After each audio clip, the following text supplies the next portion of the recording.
Good morning and good afternoon, everybody. I see we have 80 participants, 88 and going up. So let's wait a bit. Over 100 already.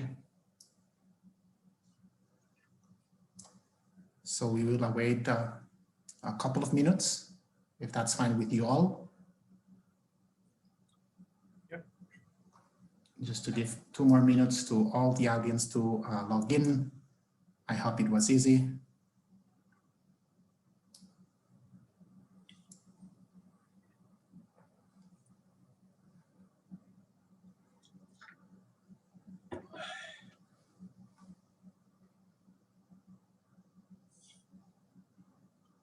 Okay, we will start in 1 minute, 1 more minute, and I will introduce the webinar as well as our great panelists and speakers. So just for the audience, if you can listen to me, 1 more minute and we start.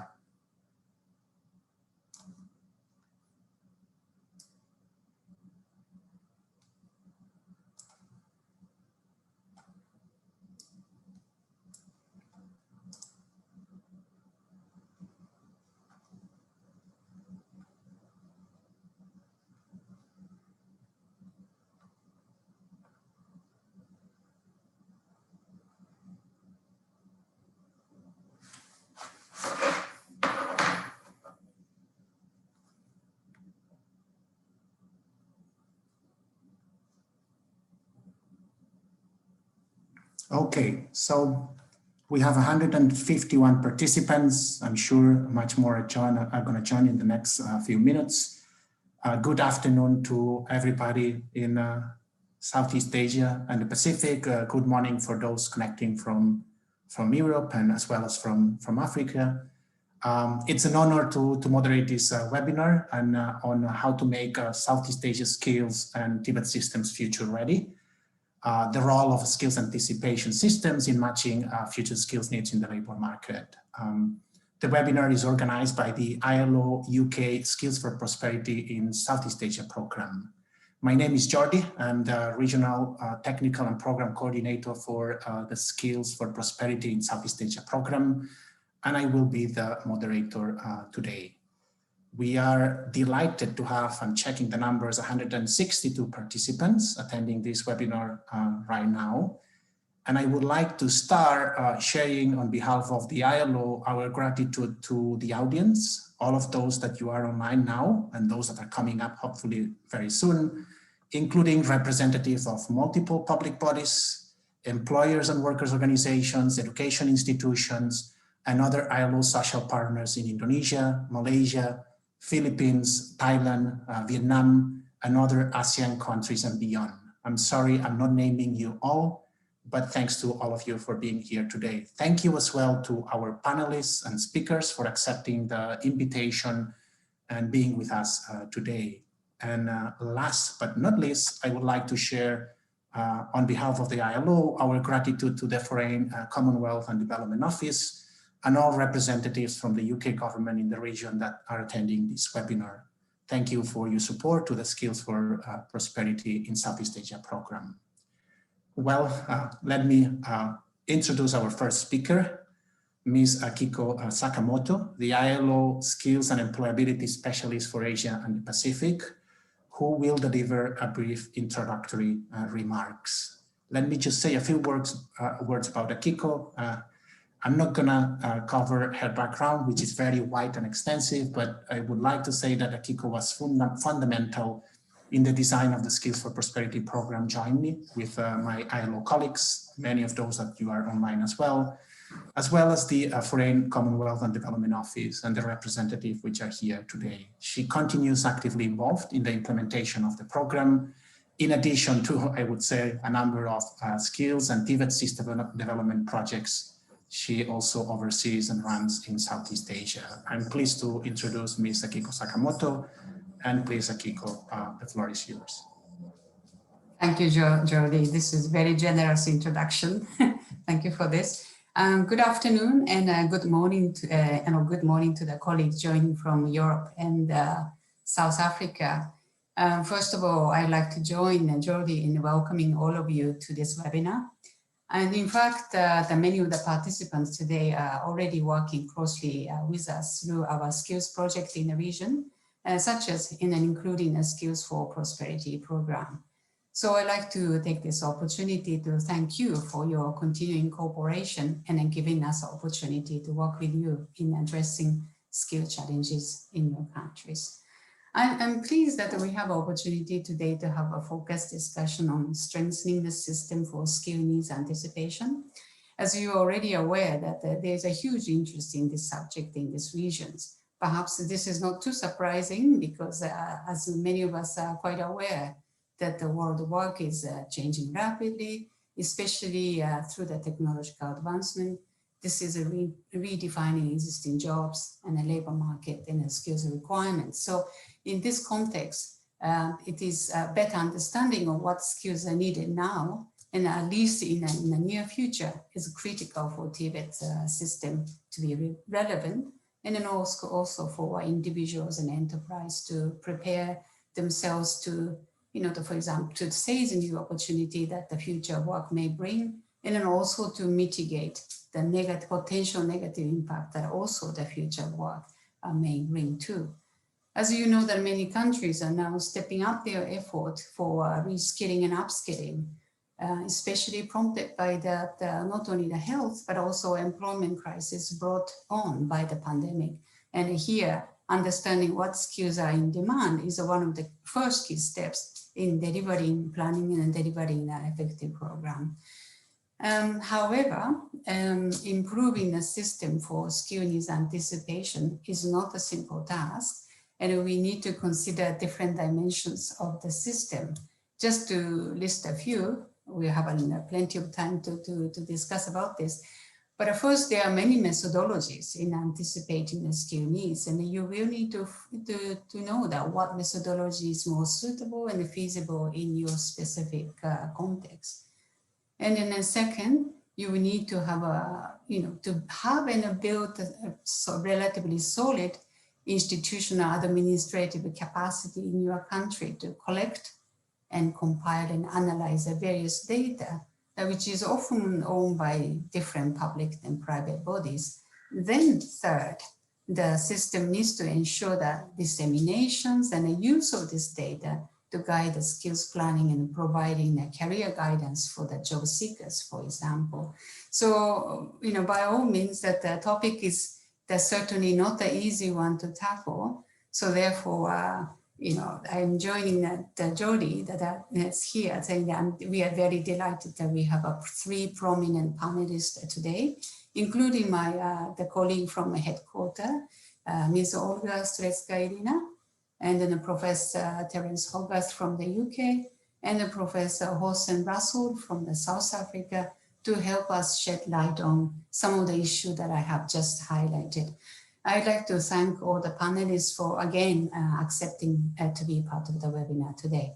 And then also I'd like to also reiterate again, last but not least, I'd like to really thank the British government through the UK Prosperity Funds and Mr. Kebor Asbaha and his team, and also a colleague in London for giving us the opportunity to work together in implementing Skills for Prosperity program in Southeast Asia, at the country level by targeting Indonesia, Malaysia, Philippines, but also at the regional level with ASEAN. So, and thank you for supporting today's webinar too. So with this, I'm going to conclude, and then I'd like to wish you the fruitful discussion. Thanks. Thank you very much. Over to you. Thank you very much, Akiko, for your wonderful introductory remarks. Now I'm pleased to introduce Mr. Kebor Asbaha, Counselor, Head of Prosperity and Economics Team, and Regional Lead for the Skills for Prosperity in Southeast Asia at the British High Commission, Malaysia. Welcome, Kebor, and please go ahead with the welcome remarks. It's a pleasure and honor to have you here today. Thank you very much, Jordi, and thanks very much, Akiko. Well, I don't have to reiterate this, but investing in skills and education, in ASEAN during what is an unprecedented global pandemic and to recover from that is central to ensuring that we have a sustainable and inclusive economic recovery following this pandemic. Many of you will be aware of this, but just to reiterate, the situation is rather dire.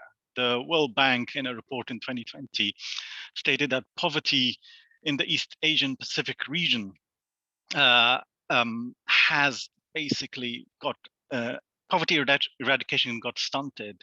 An estimated 32 million people in the region failed to escape poverty due to the pandemic, and the situation might be worse. This is just based on available data. The ILO yourself produced a report in 2020 called the Asia Pacific Employment and Social Outlook, Navigating the Crisis towards a Human-Centered Future Work. You estimated that the economic backlash of COVID-19 wiped out nearly 81 million jobs in 2020. And again, these are best estimates. Many of these jobs are in the informal sector. According to an ASEAN report from 2019, the informal rate in some key sectors where informality exists, like accommodation, food services, wholesale and retail trade, and construction, range anything from 70 to 97%. And about 8 out of the 10 ASEAN countries, that equates to nearly 57 million workers that are working informally in the sectors. And they are the ones that suffer the most and in the most deepest way in our communities here in Southeast Asia. Well, there's a lot of economists, including from the World Bank and the IMF, who are predicting there's going to be an economic recovery in this region. It is likely to be uneven and is heavily dependent on vaccination rollout, the impact of economic stimulus packages, the state of regional and international trade and investment.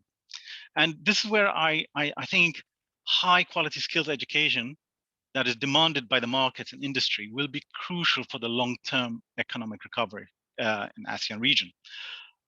Delivering effective skills anticipation and matching approaches will be central to this endeavor. Attempting this while we are transitioning from the pandemic will be challenging. As you can imagine, there are internal domestic market shocks due to COVID-related movement and travel restrictions and social distancing policies. Regional and international supply and value chains are realigning as a result of these shocks. So innovations in understanding skill demand and anticipating future demand will be an important role for skills education to play to support the poorest people in ASEAN to gain needed skills to obtain and enhance their livelihood. I'm really looking forward to hear from the ILO and the distinguished panel members on how we can support this post-COVID outcomes for the poorest people, including women and girls with skills education that results in these marginalized communities really getting jobs or even better paying jobs in a sustainable manner. As you know, education, including skills education, is an important part of the UK's partnership with ASEAN countries. As you already heard, through the Skills for Prosperity program, we're supporting skills for employment initiatives in Indonesia and the Philippines and Malaysia, and through which we are also sharing policy and practice lessons with the rest of the ASEAN region, as we are doing now. We hope to continue and expand this engagement as the UK seeks to join ASEAN as a dialogue partner for the mutual prosperity of ASEAN member states and the UK. And I thank you very much. Thank you. Thank you very much, Kapur, for your inspiring remarks. And thank you as well for your continued support to our Skills for Prosperity program in Southeast Asia. We look forward to continue working with you and the rest of FCDO colleagues on the activities ahead. Thanks again, Kapur. All right, I'm delighted now to introduce our panelists. We have 3 excellent and experienced panelists that I'm sure will be able to share unique insights and best practices from the United Kingdom, South Africa, and the ILO-wide experience across continents on relevant approaches to identifying skills needs and developing effective skills and employment strategies and policies to eliminate skills mismatches. Prior to giving the floor to our first panelists, I would like to encourage the audience to raise questions. Please share those through the chat box. We will select a number of questions for the Q&A session with our panelists after the presentations. We are going to have 3 presentations from the 3 panelists. Then we will go into the Q&A session. Please raise your questions in the chat box and make sure that you type the name of the panelist if your question is for a particular person. If it's not for one particular panelist, you just can type it without any name. Okay, our first panelist is my dear colleague, Ms. Olga Strietska-Ilina, ILO Senior Skills and Employability Specialist based in Geneva, Switzerland. Olga leads the ILO work area of skills strategies for future labor markets, focusing on anticipating skills needs for the future of work, skills for trade and economic diversification, skills for environmental sustainability and climate action, and skills for technological change and digitization. Prior to joining the ILO, Olga worked on skills forecasting for the European Center for the Development of Vocational Training. Earlier, she served as head of the Czech National Observatory of Employment and Training and taught international relations at the Central European University. Olga will share the ILO global experience as well as introduce relevant approaches, methods, tools for skills anticipation and matching. Olga, it's a pleasure to have you here, and the floor is yours. Thank you so much, Jordi, for your kind introduction. I'm already sharing the screen. So welcome the participants. I'm really so pleased to see such a good turnout. There are so many people interested in the subject. And also thank you from my side to the UK Prosperity Fund for supporting this important topic, which is indeed very much under high demand around the world. So I will give you a relatively short introduction into skill needs, anticipation and matching from the perspective of the ILO based on the experience of the last more or less 13 years of work in the ILO when we built certain approaches, methods, as well as developed tools which can be implemented at country level. Of course, we have the full-fledged capacity development courses of different lengths and different angles. And what I'm doing now probably doesn't really do the full justice to the subject. It's rather a snapshot, an appetizer for you to go more in depth on the subject. So let me start first from giving you a little bit now of a background. Why do we need to anticipate skill needs? And I'm sure among the participants, there are many people who do not doubt that we do need to anticipate skill needs. However, just in case there are still some people who wonder, I would like to give a couple of arguments. So first of all, we're really living in the situation of fast changes, fast global, economic, social, technological, environmental changes. We call them the so-called global drivers of change or global megatrends that shape demand for jobs. They shape demand for tasks on those jobs, and therefore also skills and qualifications.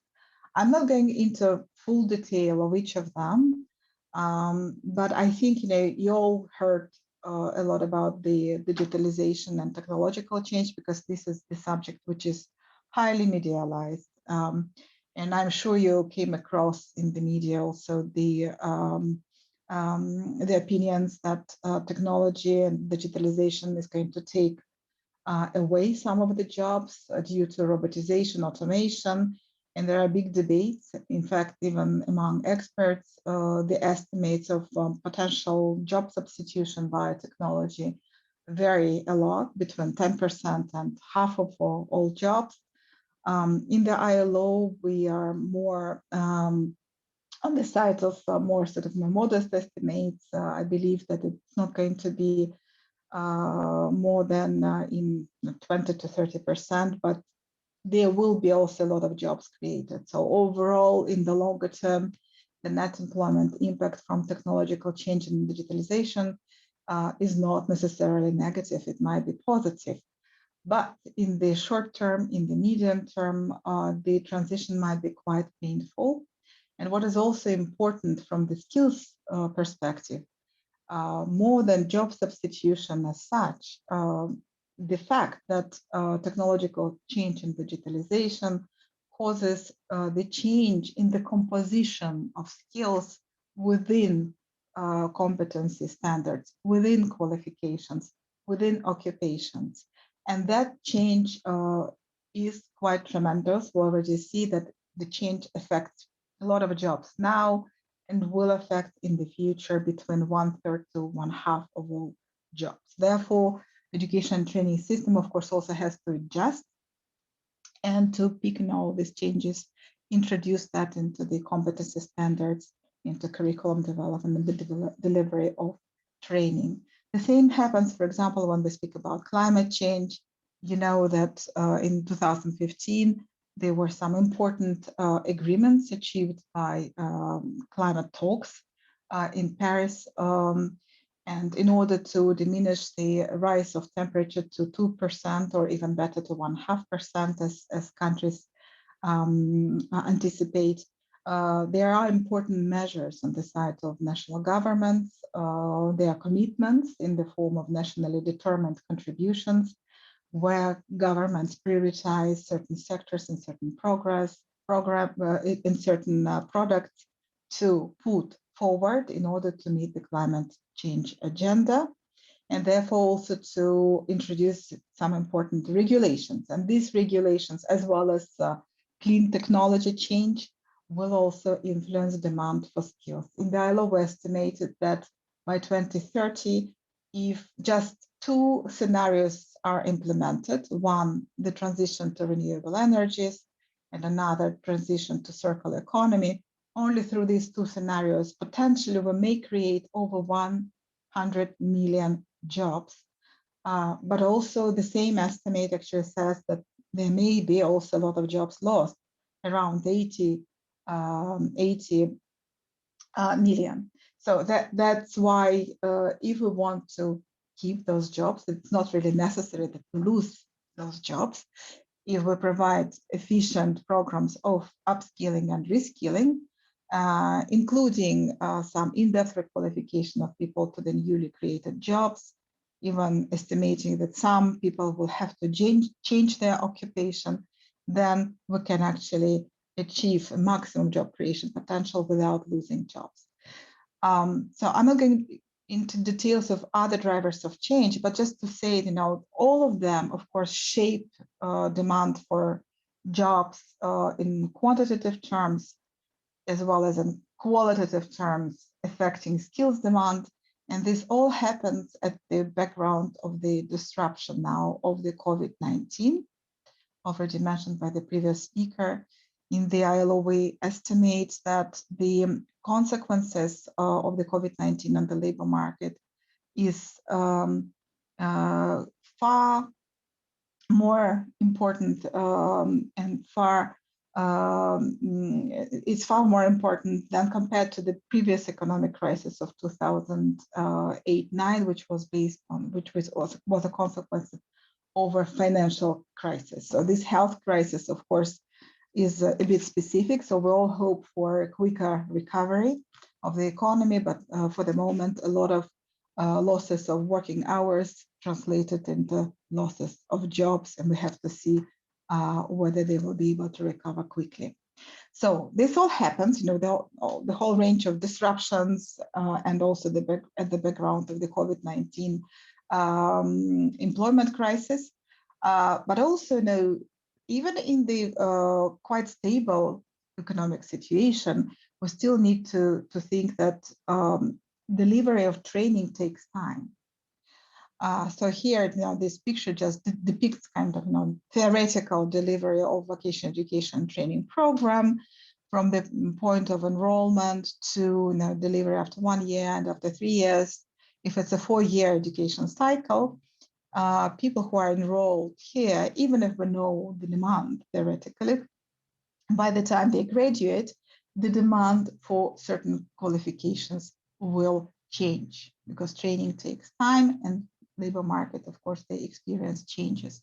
And that change will occur not only in terms of numbers, there may be less graduates than demanded for certain occupations graduating, or the other way around, but also, and what is maybe even more important, in terms of the composition of skills, the specific skills which are taught in training. So of course, this all potentially causes mismatches on the labor market, skill shortages, but also skills gaps. And in order to prevent them as much as possible, we try to establish as efficient systems of skill needs anticipation and matching as possible. First of all, let me start from the definition. Very often you hear interchangeably the definitions such as an early identification of skill needs, or a skill needs assessment, or a word which is used very frequently, forecasting. We use the term skill needs anticipation because we find it more generic. It's actually it includes all these aspects which I just mentioned before. When we say forecasting, it more actually refers to specific model-based quantitative forecasting, which is usually medium to longer term. When we say skill needs anticipation, it will also cover some qualitative approaches, and it will cover different lengths of skills anticipation from short to medium to longer term. So we define skill needs anticipation as activities that broadly refer to assessment of future skills in the labor market in a strategic way. This is something what we always underline. Strategic is important for potential policy making, also for coherence between different policies, and I will speak about that a little bit, but also using consistent and systematic methods. So this is also what we insist very much on. It's not just now one-off exercise of, let's say, an establishment skills survey that produces a report, and then this report is, put on the shelf and nothing really happens. What we would like to see is some kind of systematic, regular approach that constitutes a system where also we see certain information flow between different elements of the system and decisions which are informed by those reports and analysis. So that is what we call systematic. And of course, being the ILO, we always insist that, in the core of our mandate is social dialogue. That means dialogue between employers, workers, and government, but also between education training providers and the private sector. And here, when I say that, it's not just paying tribute to the ILO mandate. I actually very much mean it, because if we don't establish that exchange of information between the private sector and education and training, we will never achieve some kind of coordination between the world of work and the world of training. So social dialogue is really, really instrumental. When we try to establish certain objectives for skill needs anticipation and matching, we try to avoid promising very exact numbers, even if a forecast, for example, can produce such numbers. But that we insist that it's better actually not to provide specific numbers per occupation, because the future will shape differently anyway. We don't want to raise wrong expectations. Also, because the governments usually take some action based on certain analytical findings, and therefore future will look differently, and this is right. Therefore, we rather aim to provide information in terms of indicators, qualitative information, even if it's quantitative information, shape it rather in the form of indicators on imbalances and future skill needs that can inform different choices of different labor market actors, be it potential students or their parents, or representatives of governments, or education training providers, or career guidance, vocational counseling. Now, in terms of the policy cycle, skill needs constitutes an important element. When first, you provide some kind of assessment and anticipation of skill needs, which informs and shapes the skills development policy. It also informs and shapes curriculum design and competency standards. And then after the delivery of training, ideally, we need also to have an efficient system of monitoring of relevance of training and evaluation of the quality of this training in terms of how well graduates of different training programs are placed in jobs, how successful they are on the labor market, how satisfied they are with the skills which they obtained. And that information also feeds back to and informs also skill needs anticipation and assessment process by itself. So this is the cycle, the policy cycle we're talking about. Now, very often there is a question, what is the difference between labor market information system and system of skill needs assessment and anticipation? And in fact, there is a very large overlap, The difference is that, of course, labor market information sometimes covers the areas that are not really in the core interest of skill needs anticipation. There may be all sorts of administrative records of labor market actors or legal provisions that are related to labor market that do not affect skill situation, and therefore they will be sort of beyond the interest of skill needs assessment anticipation. But what is important that both labor market information system and skill needs anticipation system, they have some important essential components, pillars on which they build. And if you don't have these pillars, the system falls apart. You have elements here and there, but the system doesn't really talk to each other. So what are these pillars?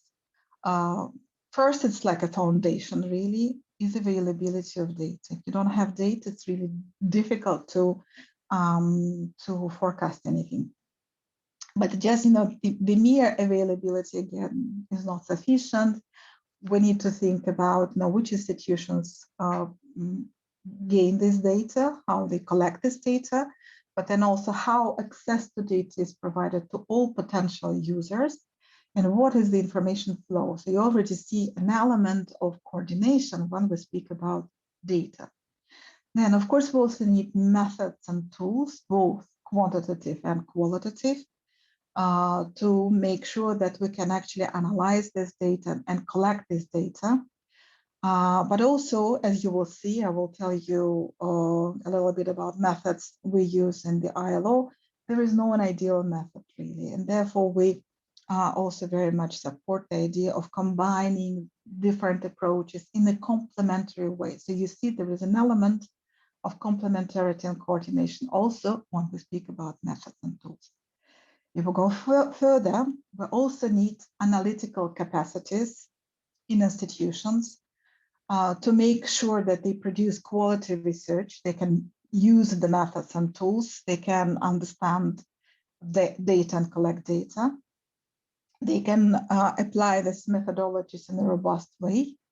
And also, what is the most important, they can combine different sources of information and make sense of different pieces, adding value to this information by analysis. This is the key to the analytical capacity. So you see, even here, we also have an element of coordination and collection of different pieces of information. And when we come to institutional mechanisms, this is where coordination becomes absolutely principal. We need institutional platforms that allow for social dialogue, for this important dialogue between the private sector and education and training providers, which I already mentioned. We need such institutional platforms at national level, at sectoral level, if applicable, then also at local level, sometimes even at level of occupation, to establish this dialogue between private sector and education training, to make sure that all collected information is complementary to each other, to make sure that the information which we collect really speaks to the strategic policy objectives of a country or sector, and also to make sure that different types of policies talk to each other, environmental policy and employment policy and skills policies, as an example. So without these four pillars, the system really does not really work as a system. So And what does also a patchwork of different elements of a system constitute a system? So imagine you have the pillars, but then of course also in order to implement skill needs anticipation, usually advanced countries, and you will see some quite good examples from the UK, very advanced country with very good example of the system of skill needs anticipation and matching, and South Africa, which is also quite advanced in the system of skill needs anticipation. Of course, it's still experiencing many changes because also the economy itself and the society itself is undergoing a lot of changes, but nevertheless, the system is quite interesting. So in these systems, you will see you have all these different aspects. You have something, quite important structures at national level. You will see a sectoral level covered, subnational. You will see some structures that actually work at the occupational level. There is a role for public employment services. There is a certain role companies and businesses play, researchers, local governments, and so on. And they produce different type of information. Some of that is short-term oriented, some more mid to longer term. And of course, in all of that, we have individuals that experience all the changes on the labor market, and from whom there is this big expectation that they have to reskill and upskill all the time. But of course, we cannot put the whole burden on individuals alone. We speak now about the human-centered approach, human-centered systems that would allow people to benefit from access to reskilling and upskilling opportunities. And therefore, all the sectors need to know to reskill and upskill to what? And to what the governments and the businesses need to provide access to reskilling, to which jobs. So what we found out actually in our research, that there could be a very different system. Some of them are very centralized, some of them are very, very decentralized. You can have a country which produces a lot of informational skill needs anticipation and matching at central level. But for example, in France is a historically quite centralized country. So even if there are some sectoral studies produced, they're still initiated from the center. And multiple observatories, they have also very often initiated as a system from the center. And at the same time, there are countries that are fully decentralized. For example, another European country I can think is Denmark. They have quite a decentralized approach, and at the same time, it's also equally good.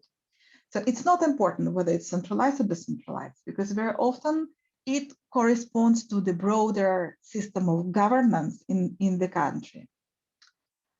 What is important, however, that there are different elements and perspectives that complement each other. And this is where the role of government is quite important, to make sure that there is complementarity of different approaches, different perspectives, and also types of analysis which are initiated.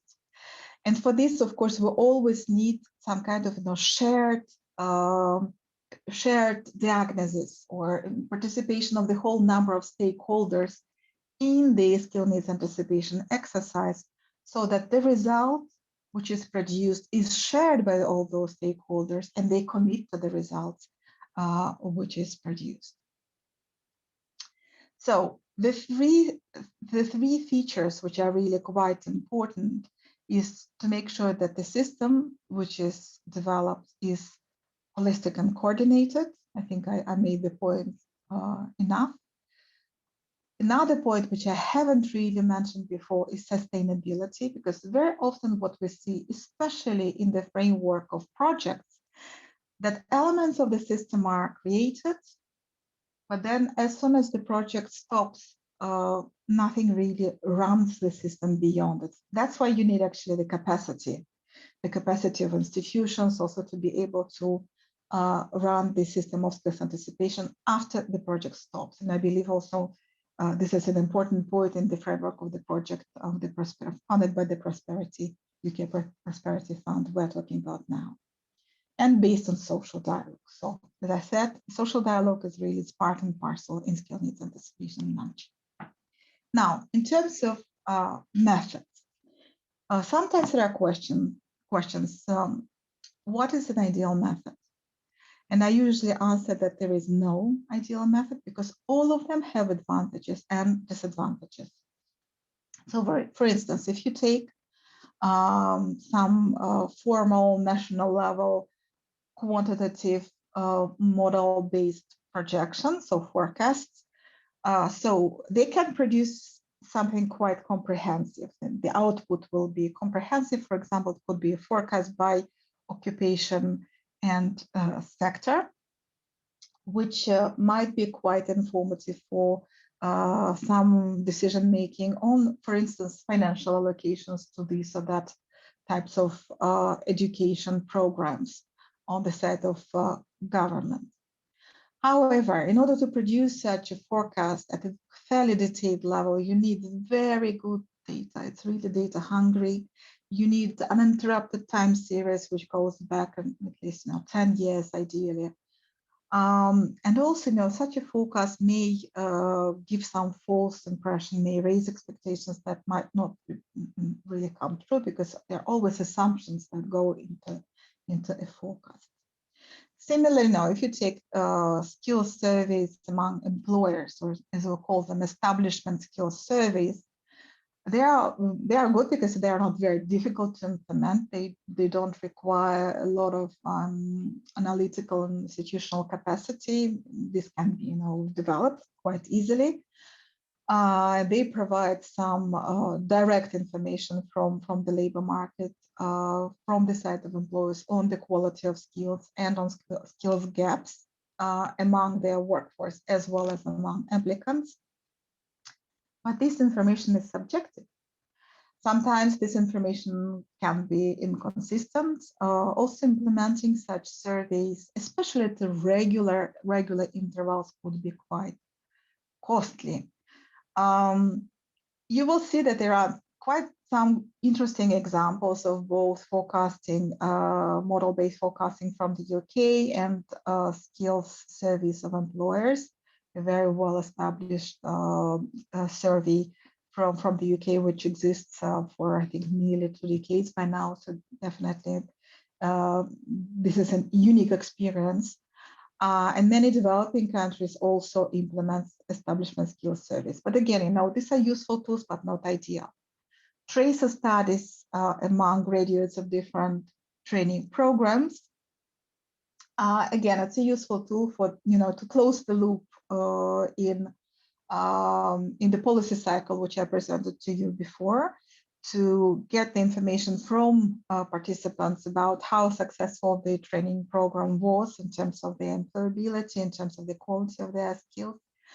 But it's not so easy to locate them. So this is one of the problems, like access to people who graduated from certain training programs. There's also cost issues and there's the demand also for quite detailed information. Sometimes there are privacy issues. So again, not very straightforward, sometimes difficult to implement, even though useful. Scenarios and foresights, these are more, qualitative ways to foresight the future. And it's very useful, especially at sectoral level, because you can put together different players for the sector and discuss with them, build with them the vision for the future, and then discuss what it would take in terms of skills development to achieve the vision.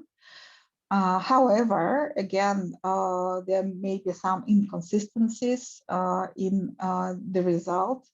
Sometimes because we treat a little bit now the foresights and scenarios as a change management tool, very often this can be seen as an official future, which might be a good thing, but might be also the limiting thing depending on how the context itself develops.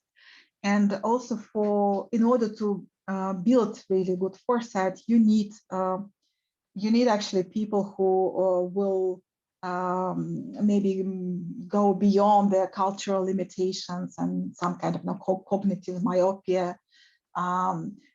So this is a little bit the limiting feature of foresight.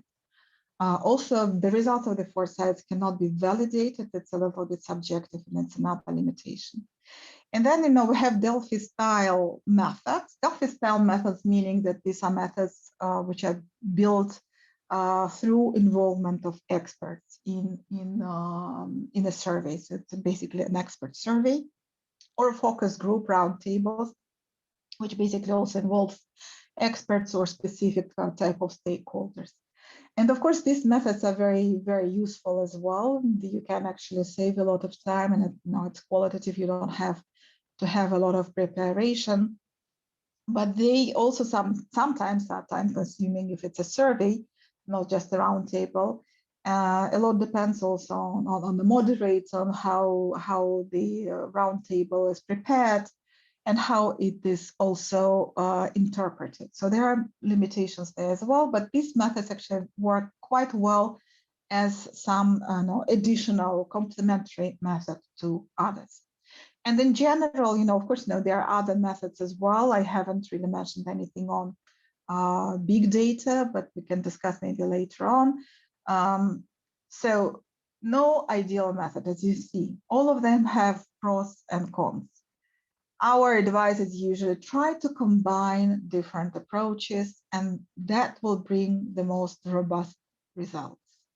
You can, for example, have a quantitative model-based forecast, the result of which may go into the discussion through the foresight and result maybe in a new added value report, which may be still verified through focus groups. Or you may use an establishment skills survey results and go into foresight with that findings, and again, add them with focus group if needed.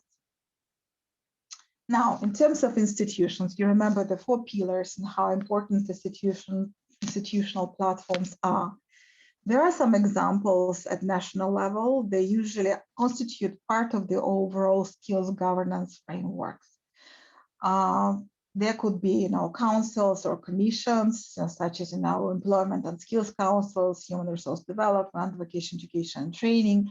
The important feature of such councils is that there should be tripartite or even better multi-stakeholder, and usually to have secretariats. And this is the role of the secretariat very often to design also their role when it comes to skill needs anticipation, to propose to the agenda certain choice where research has to be done, for example, on priority sectors or priority data collection, as well as on the use of the findings for the policy making.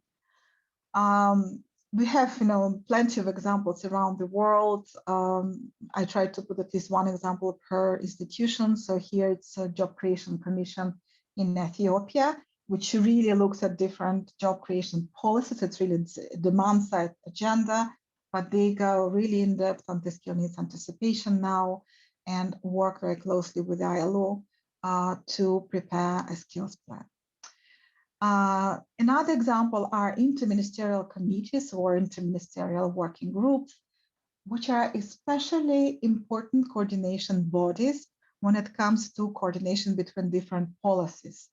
Very often we have, a policy, for example, environment or employment, technological policy, industrial policy, that does not really talk to human resource development policy. And that's why very often we end up with the situation that the beautiful policy is sitting there, but it's not implemented because it does not really correspond to the availability of human resources. There are no hands and no minds to implement the policy. That's why for this policy coherence, it's really essential that ministries of labor, ministries of education participate in such interministerial working groups. Examples of such groups are climate change working groups or trade strategy. That's another one where we usually really push very hard for better coordination with ministries of labor, Ministry of Education. National employment and training authorities. Again, these authorities are of very different nature. I think gave an example here of India, NSDC, but of course there could be other types of authorities that also look into they take care of the qualifications and the mainstreaming of certain agendas through the education and training system as well. There could be expert groups or now the whole composition of expert groups that also is coordinated at national level. And this is the case of Ireland. But in fact, the expert groups already look at sectoral level. Alliances of sectoral skills councils and sectoral skills councils themselves, of course, they mostly work at sectoral level, but a certain level of coordination between those sectoral skills councils is usually provided by alliances. I know the example from the UK. Would be actually interested to hear whether the alliance is still alive and functioning well, how useful it was. Maybe that's not something really absolutely useful and needed. That would be interesting to hear from our colleague Terence. Networks is another way to establish coordination and mutual dialogue between different stakeholders and experts. So, for example, the Frequenz network in Germany was particularly targeting skill needs anticipation and matching, and through the years of its existence, multi-stakeholder network actually initiated a lot of skill needs anticipation projects and policy changes as well. And finally, observatories. So observatories, you can, of course, you know, they can exist at sectoral level, but there are also national observatories, such as, for example, in the Czech Republic or in many Latin American countries as well. Now, why sectoral approaches? I said a few words about this. Sectoral approaches are really quite useful when we speak about skill needs anticipation and training and matching, pardon. Why? Because this is the level where we can identify all relevant drivers of change and how they influence the situation in the sector, jobs, tasks, and skills in the sector. Also, for a sector, when you initiate such a skills anticipation and matching exercise, you have actually quite clearly identified already stakeholders. So your partners are given, and that actually simplifies the task, because these are usually institutions and representatives of employers, workers, and education and training providers that are very interested in the result of skill needs anticipation, and therefore also shaping the training provision in response to education, in response to demand. It's also easier to facilitate coordination and social dialogue at sectoral level. It reduces complexity and scope of intervention and provides this quite important granular level of identification of skills at the competency level that may potentially then constitute the whole qualification. It may be also linked to broader policy objectives, such as industrial or investment decisions. And also, this is the level where availability of statistics, of course, is still important, but it's less important because you can actually initiate a qualitative approach. Again, some examples of sectoral bodies, sectoral skills councils in many countries. In the UK, you'll have an example, India, Ghana, industry skills and training councils in Singapore, industry skills councils again, Australia and Bangladesh, knowledge centers, Netherlands, CETAs, sector education and training authorities in South Africa, and our colleague Hoosen will I'm sure we'll speak about them as well. Industry training organizations in New Zealand. So they are all a bit different, very different sometimes in their composition, but mostly we speak about tripartite sectoral skills bodies representing employers, workers, and government, where education and training play an important role because they are the subject of the functioning of the bodies. Of course, the bodies, they don't take care only of anticipation and matching function. They go beyond it. They really conceptualize the training provision itself, often establish priorities for skilling and upskilling, and sometimes they are linked to a levy fund, so they administer also the distribution of funding for training. Now, finally, now the ILO, we have a number of tools that can be used for skill needs anticipation training, and they are also presented usually through our capacity building courses. we have two types of tools. So here on the screen, you have generic tools. You will see, so this group of the compendium of skill needs anticipation and matching tools was developed together with two European agencies, European Training Foundation and the Center for the Development of Vocational Training. And they cover pretty much every aspect of skill needs anticipation, from labor market information to foresights and scenarios and forecast, working at sectoral level, establishment skill service, tracer studies, and also the role of employment service providers, who are actually quite important also for both collecting labor market information and also using and informing participants of the labor market on labor market prospects.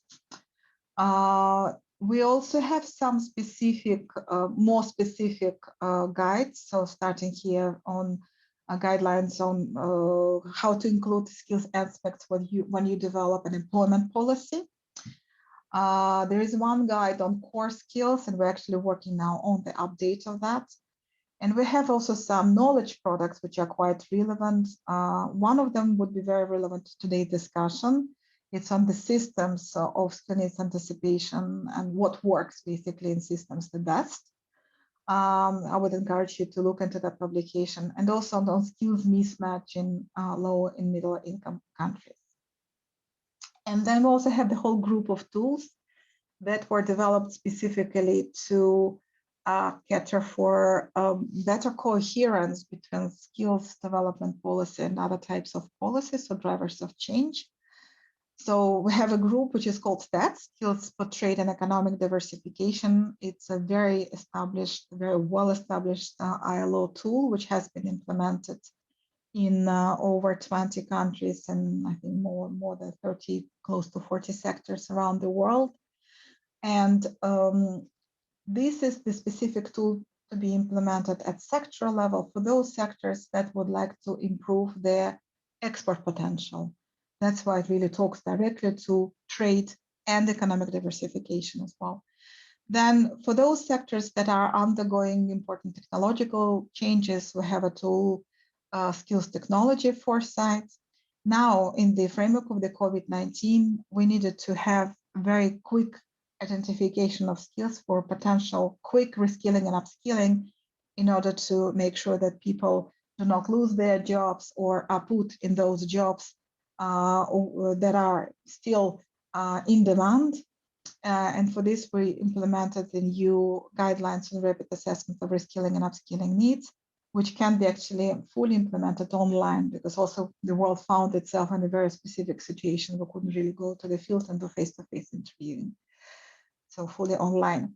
And then finally, the third group of tools are on skills for a greener future. So we also have a guide on how to anticipate skills for green jobs. So that basically is now the package of tools that allow people, that allow countries to identify skills which are needed for the implementation of environmental policy and climate change policy now and in the future.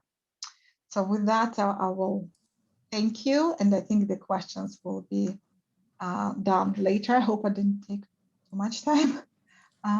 Thank you, Olga.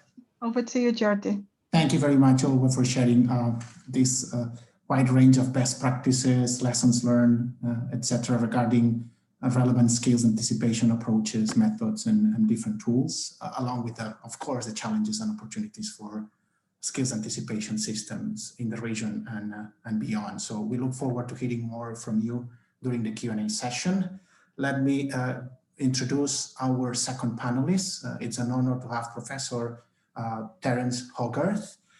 Terence Hogarth is a professor at the University of Warwick Institute for Employment Research in the United Kingdom.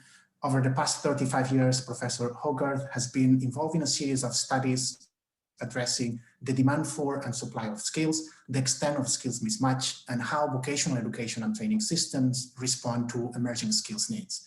He conducted a number of relevant studies on the topic of skills anticipation and matching in the UK, Europe, Africa, and South America. He's currently involved in a range of studies which use foresight and data science techniques to identify emerging skills needs. Professor Hogarth, will share best practices and lessons learned from the United Kingdom skills anticipation system, which we believe is extremely relevant for the ILO partners in Southeast Asia. Professor Hogarth, it's a pleasure to have you here today. The floor is yours.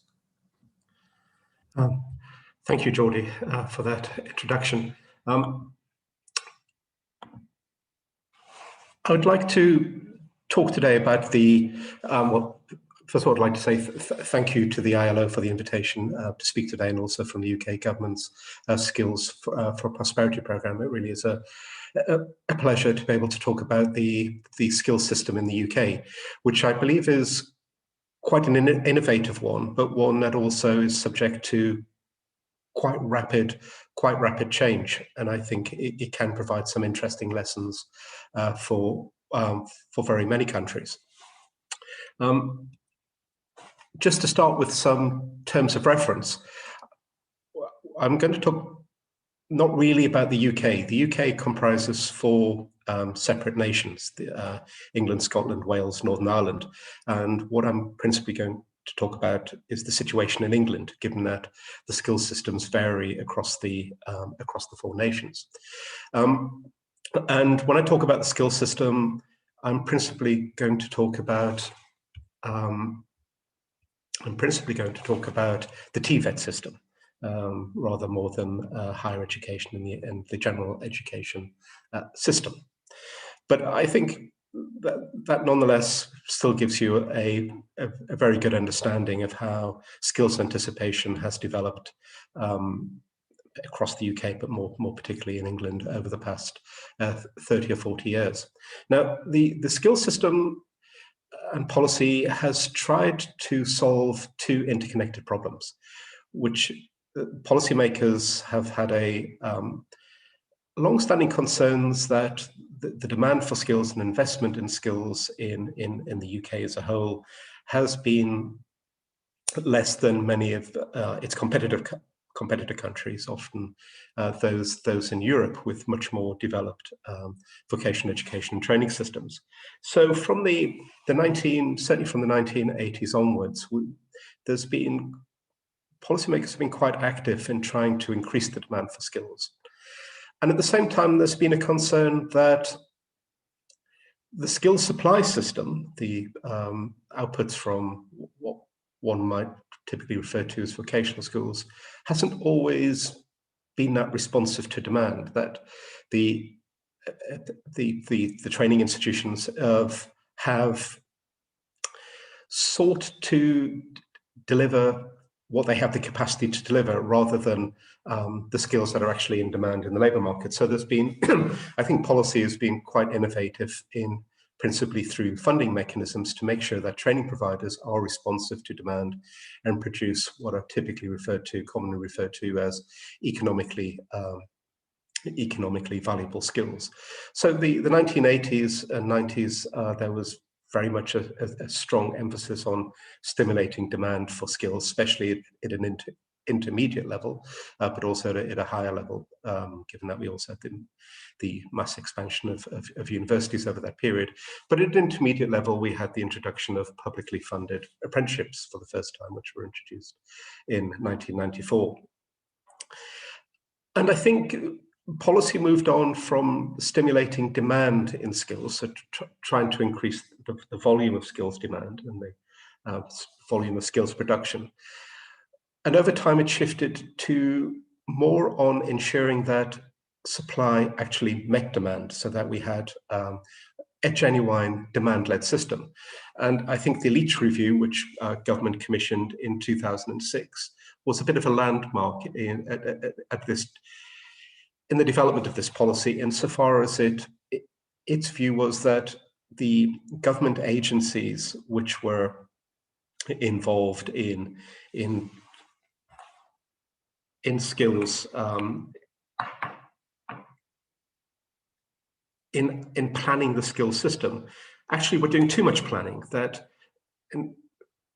in over planning, they were actually producing skills which had limited economic value, and therefore the education and training system had to be more responsive to what the market actually demanded. So the idea was to create a system where funding directed investments in education and training, and that's something which has been quite dominant over recent years. Now, the core of the system, the core of the skills system in England, but also I think more generally across the UK, is upon the publicly funded system. Government sees its role as needing to intervene where there are various barriers which would prevent training taking place, and that's principally related to people having the finance to fund participation in training. So first vocational education and training to achieve your first level 2, level 3 courses. Courses and so on is all funded, is all publicly funded. The other area which is very relevant to today's discussion, where government sought the need to intervene, was to create information, was to create a large amount of information, so that people were informed about the decisions they would make about the courses and qualifications they would invest in. And over the past 30 or so years, there's been very substantial investments in the production of labour market intelligence, and very many of the different methods of collecting that information that Olga mentioned in her presentation are very much in evidence in the system in England. And as I say, the general idea is to flood the market, if you like, with information that individuals can use to guide their decisions about what skills they want to acquire, what jobs they want to enter. And then you have a funding system. Training providers are funded to meet that demand. And obviously, if they don't meet that demand, then they potentially face financial issues as a consequence of doing that. So we've had a gradual set of policy changes which have ensured that the funding for training follows the learner and also the employer, given that the employer is one of the principal consumers of education and training. And that is all designed to make that's designed to make sure that the system is very sensitive to emerging demands for skills. And just one other element of the system is that employers are hold center stage in the design of vocational courses. The reasoning being here that employers know what they need, and therefore, if they're involved in design of vocational courses, then there's much more guarantee that those courses are meeting a genuine labour market demand. So that's the core of the system that has developed over the past 30 or 40 years. And as I say, I think the system has been quite innovative at times in how it's brought about this particular type of demand-led system. With respect to labour market information, which is regarded as critically important to the operation of the system, there's been quite a lot of government has been involved over a long period of time in capacity building. So it's not just government which is producing labour market information. There are a very wide range of organisations that are involved in producing labour market information and analysis, including the institution I represent. And I think it's too easy to see that as being a fragmented system. I think it's more a system that generates a very wide range of interesting information that can be coalesced in a variety of ways to provide valuable information, which I'll come on to in a second. But there's a wide range of information available on employment trends, including projections of future future employment demand by occupation, sector qualification levels. There are a whole range of ad hoc sectoral studies which are conducted from time to time. There's a huge volume of information which tells you about the rate of return to various qualifications, what will be the wage return, employment returns, and so on. There's surveys.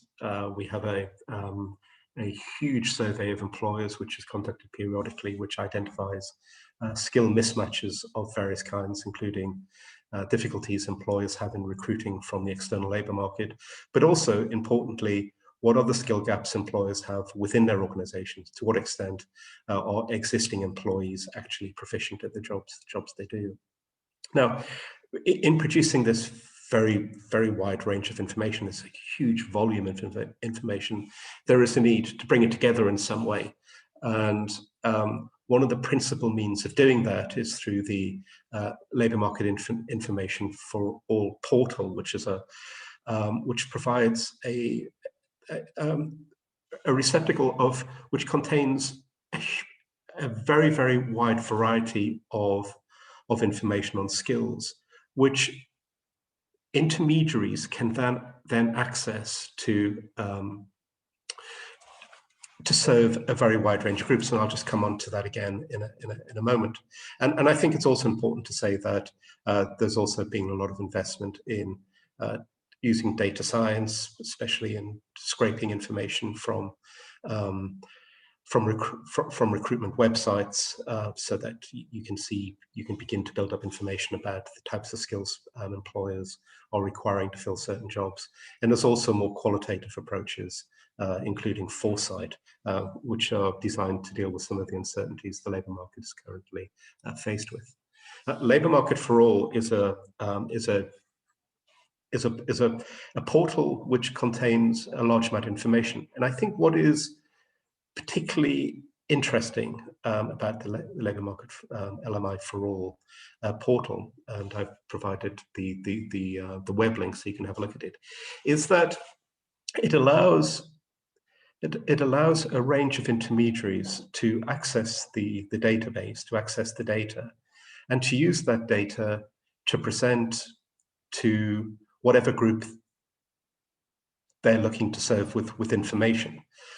So the idea is that you have experts, people who are skilled in the communication of information to specific groups, taking the data and transforming it so that it's readily communicated and talks to users in their language. So it's not presenting terms which may be common to labour economists. It's talking to user groups in their language so that they can readily understand what the information is telling them about their skill needs. And there are a lot of people, a lot of organizations have developed apps that use the LMI for All information to communicate information to a wide range of users. And I think this is a particularly interesting and valuable development, because you can generate the information, but communicating it is critically important. The other interesting development, which is certainly not just common to the UK or England, is the shift from looking at occupations to looking at skills. So if you look at a lot of the data, a lot of the labour market information data which is being produced on labour demand and mismatches and so on, it's very much focused, it uses occupation and qualification as proxy measures of skill. And that's very understandable, because those information, those data are readily available.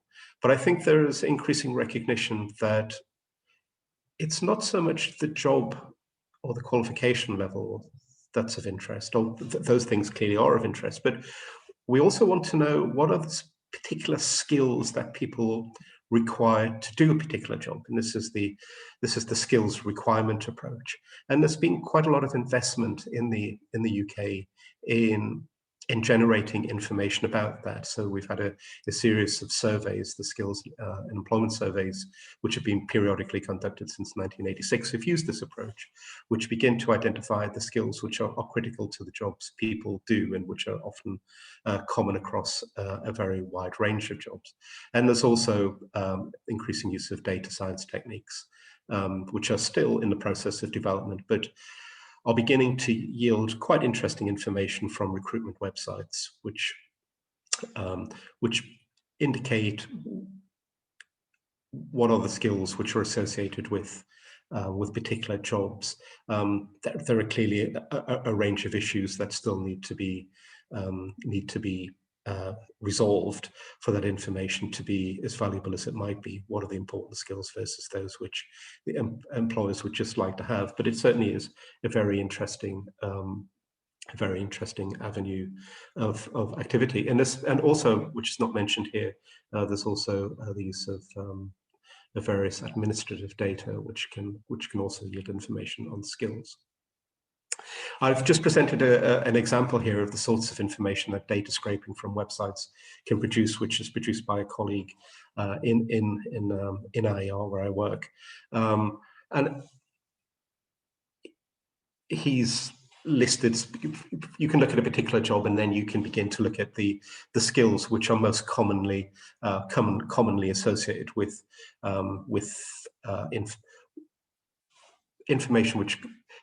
information about skills which is most commonly reported across a wide range of adverts for a particular occupation.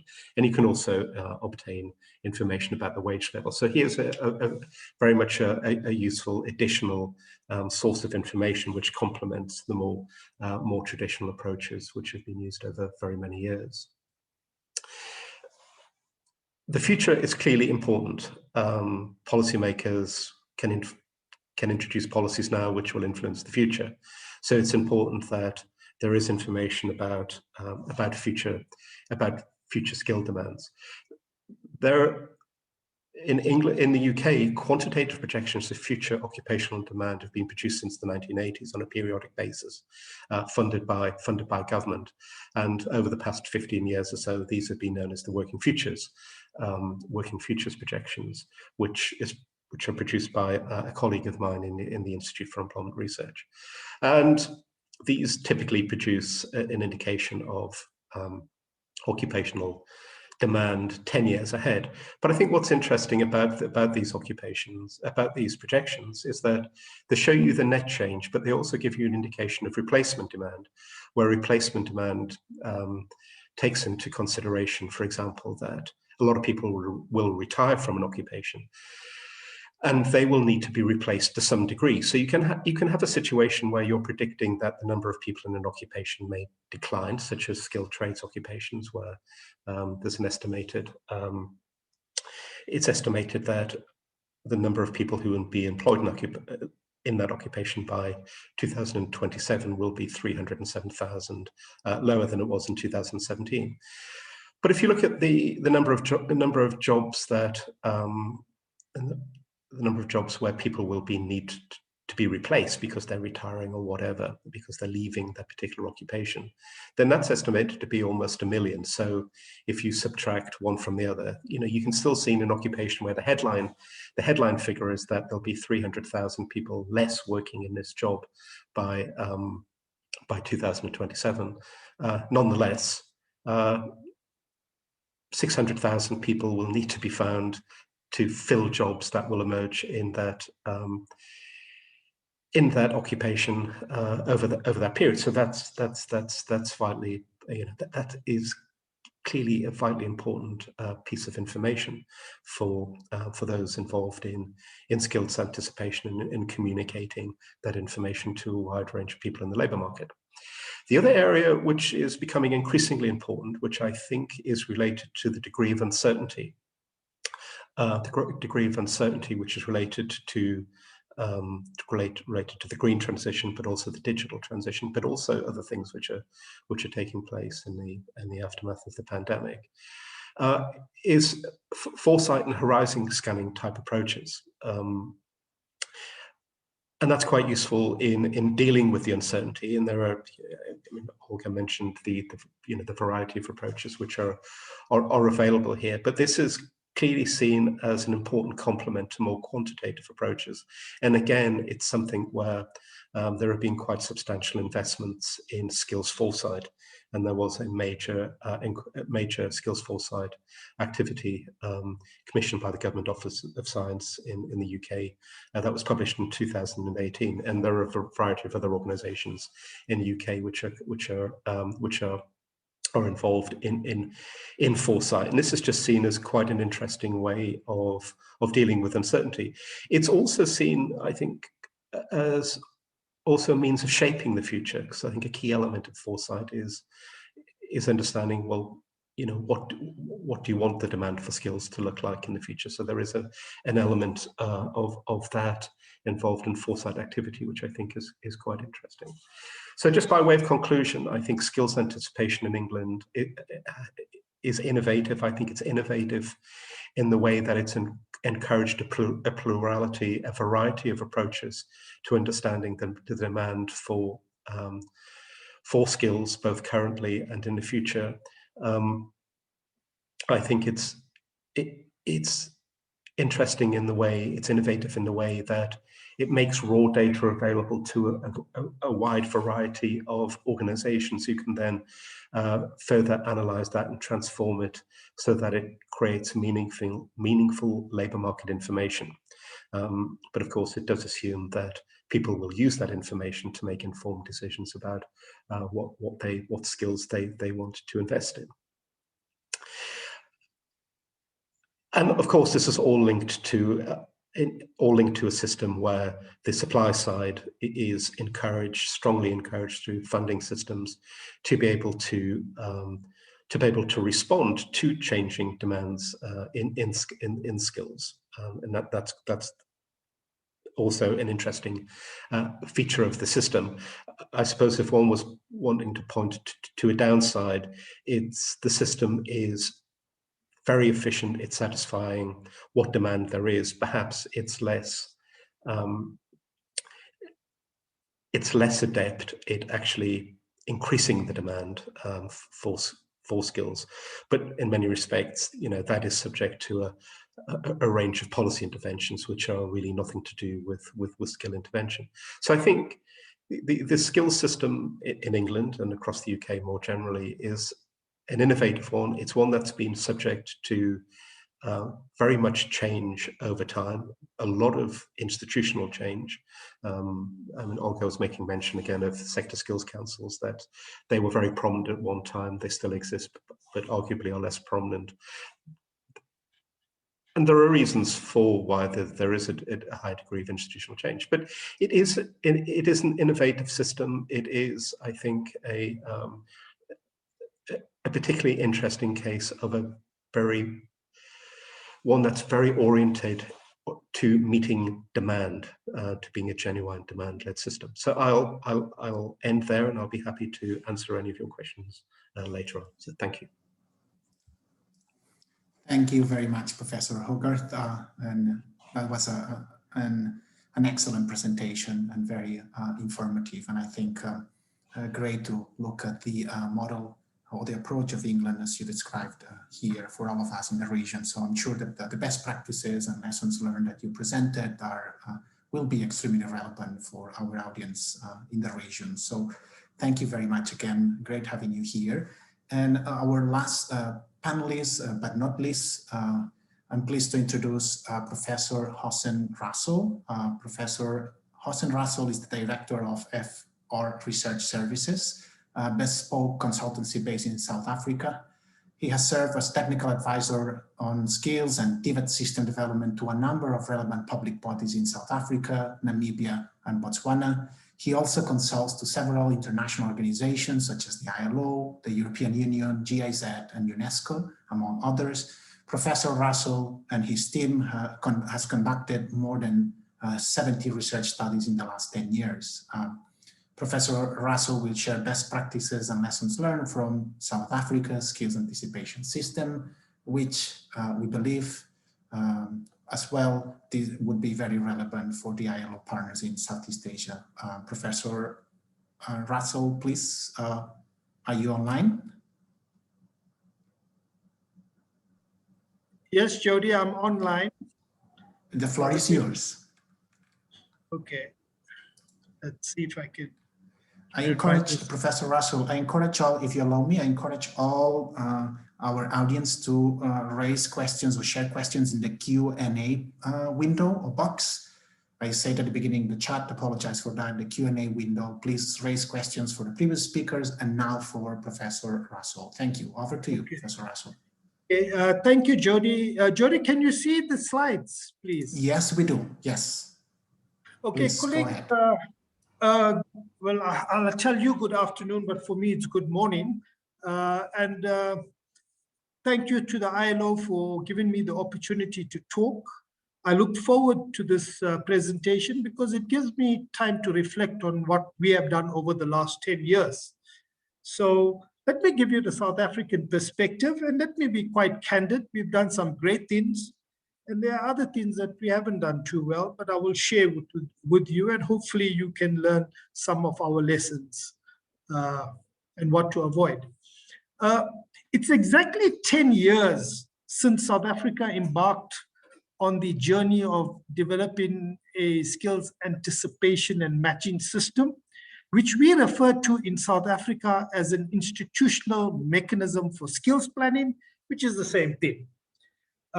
What happened was prior to 2010, there was just one Department of Education, and it became too big and unmanageable. And what government did was they split it into basic education, which is essentially schooling, and higher education and training, which is post-schooling, or everything that is not schooling.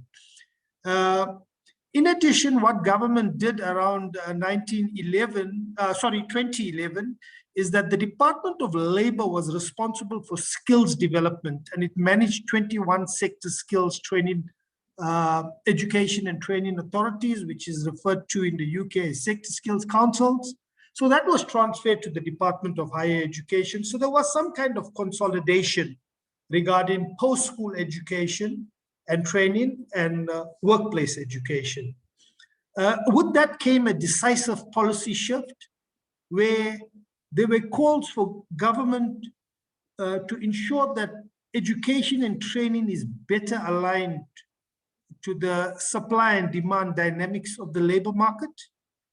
South Africa is a middle-income country. Our proportion of education spent to GDP is very high, higher than many developed countries. But the problem is that we're not getting that return on investment. So government said, listen, we've got to start measuring what we are doing so we can make the right public investments. And there were several policy pronouncements. These are all available on the websites. The white paper on post-school education and training set out the parameters for a new post-school education and training system. Then we have the National Skills Development Plan, which is a 5-year plan. And we have the National Development Plan, which is an overarching plan for the country, which talks to skills development. In 2011, the Department of Higher Education launched the Labor Market Intelligence Program, which has run over 2 cohorts from 2011, and it's going to end in 2025. And the idea was to develop this institutional mechanism for skills planning. What the department has done is that it's outsourced the labor market intelligence programs to 2 big service providers. The first one was given to the Human Sciences Research Council, and the second one is currently with the University of Cape Town, which has a very strong labor market research unit. The department doesn't have the capacity to run the system, but it oversees the system. The other important development that took place initially was that the unit of measurement for skills is occupations in South Africa. So we are firmly measuring what is referred to as skills in terms of occupations.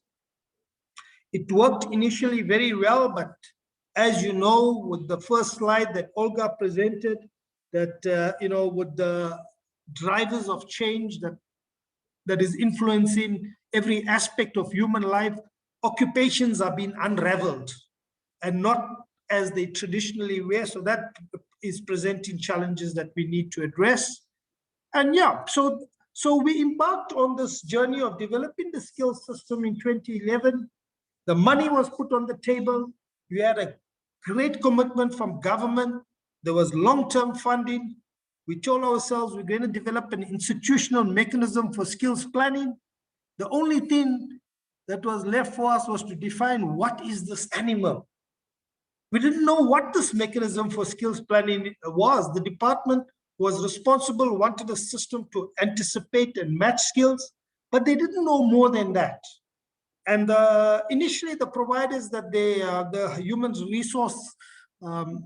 Human Sciences Research Council were a great group of social science researchers, but they were not really labor market researchers. So that's the first lesson that came out in 2011, 2012.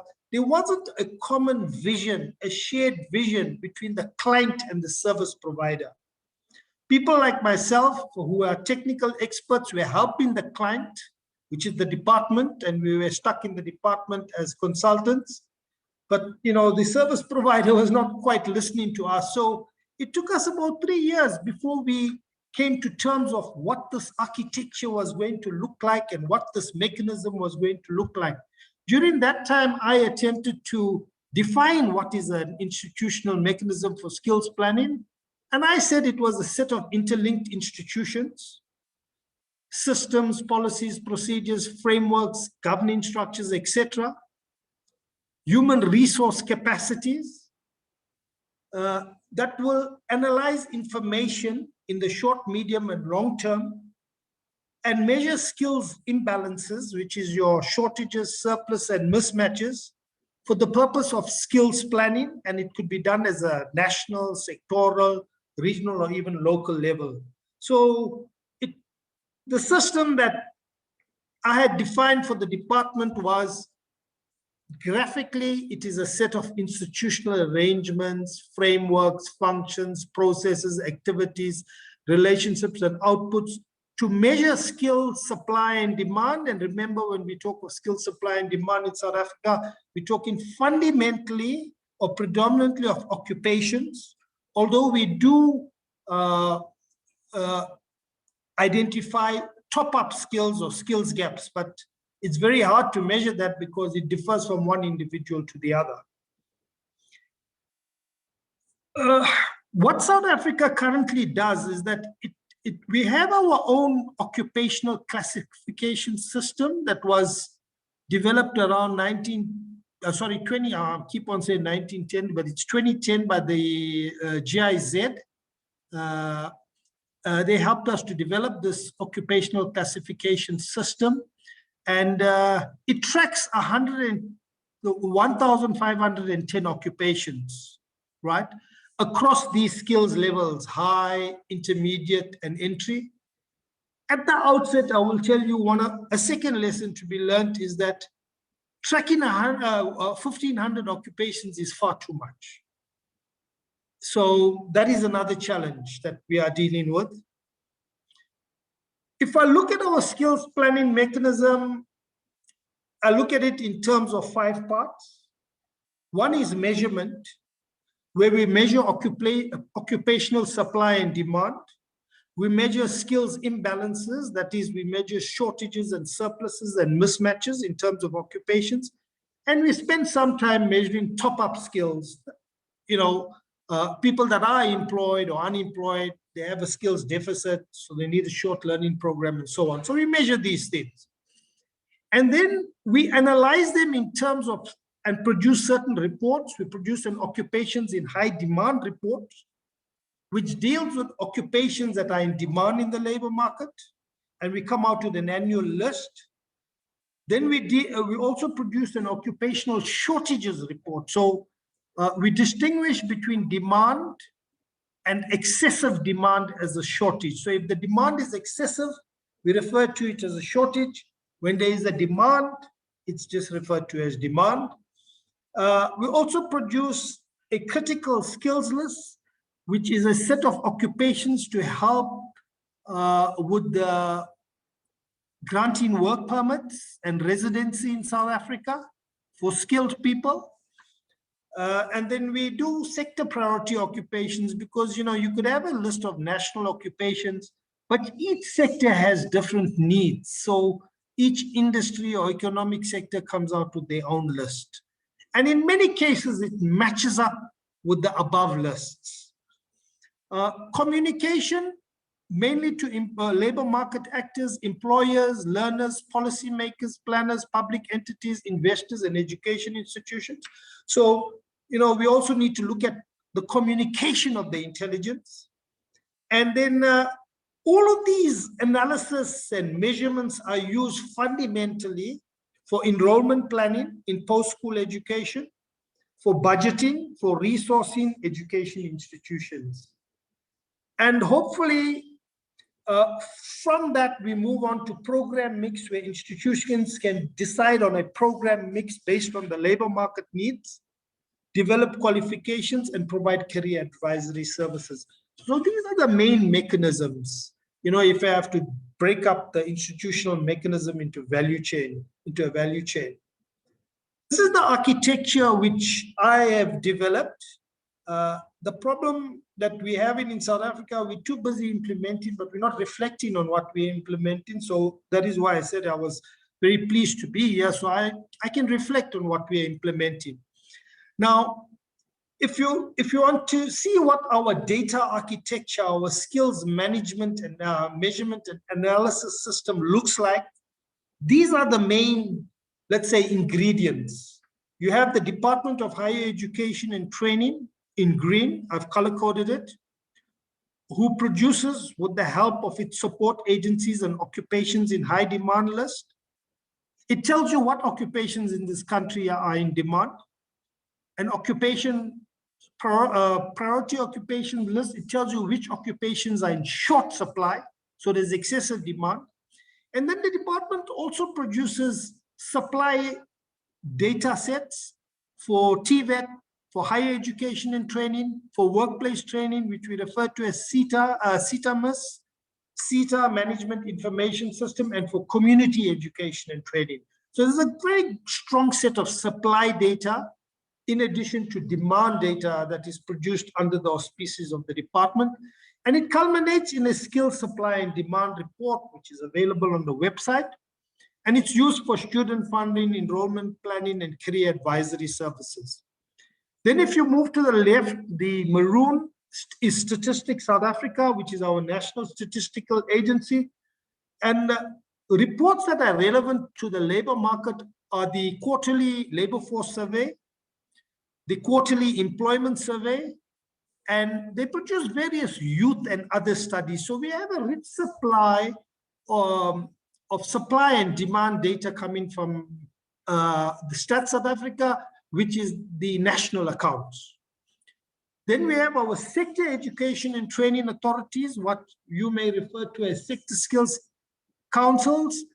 They collect levies from companies in their respective sector, and they give rebates on condition that companies do training.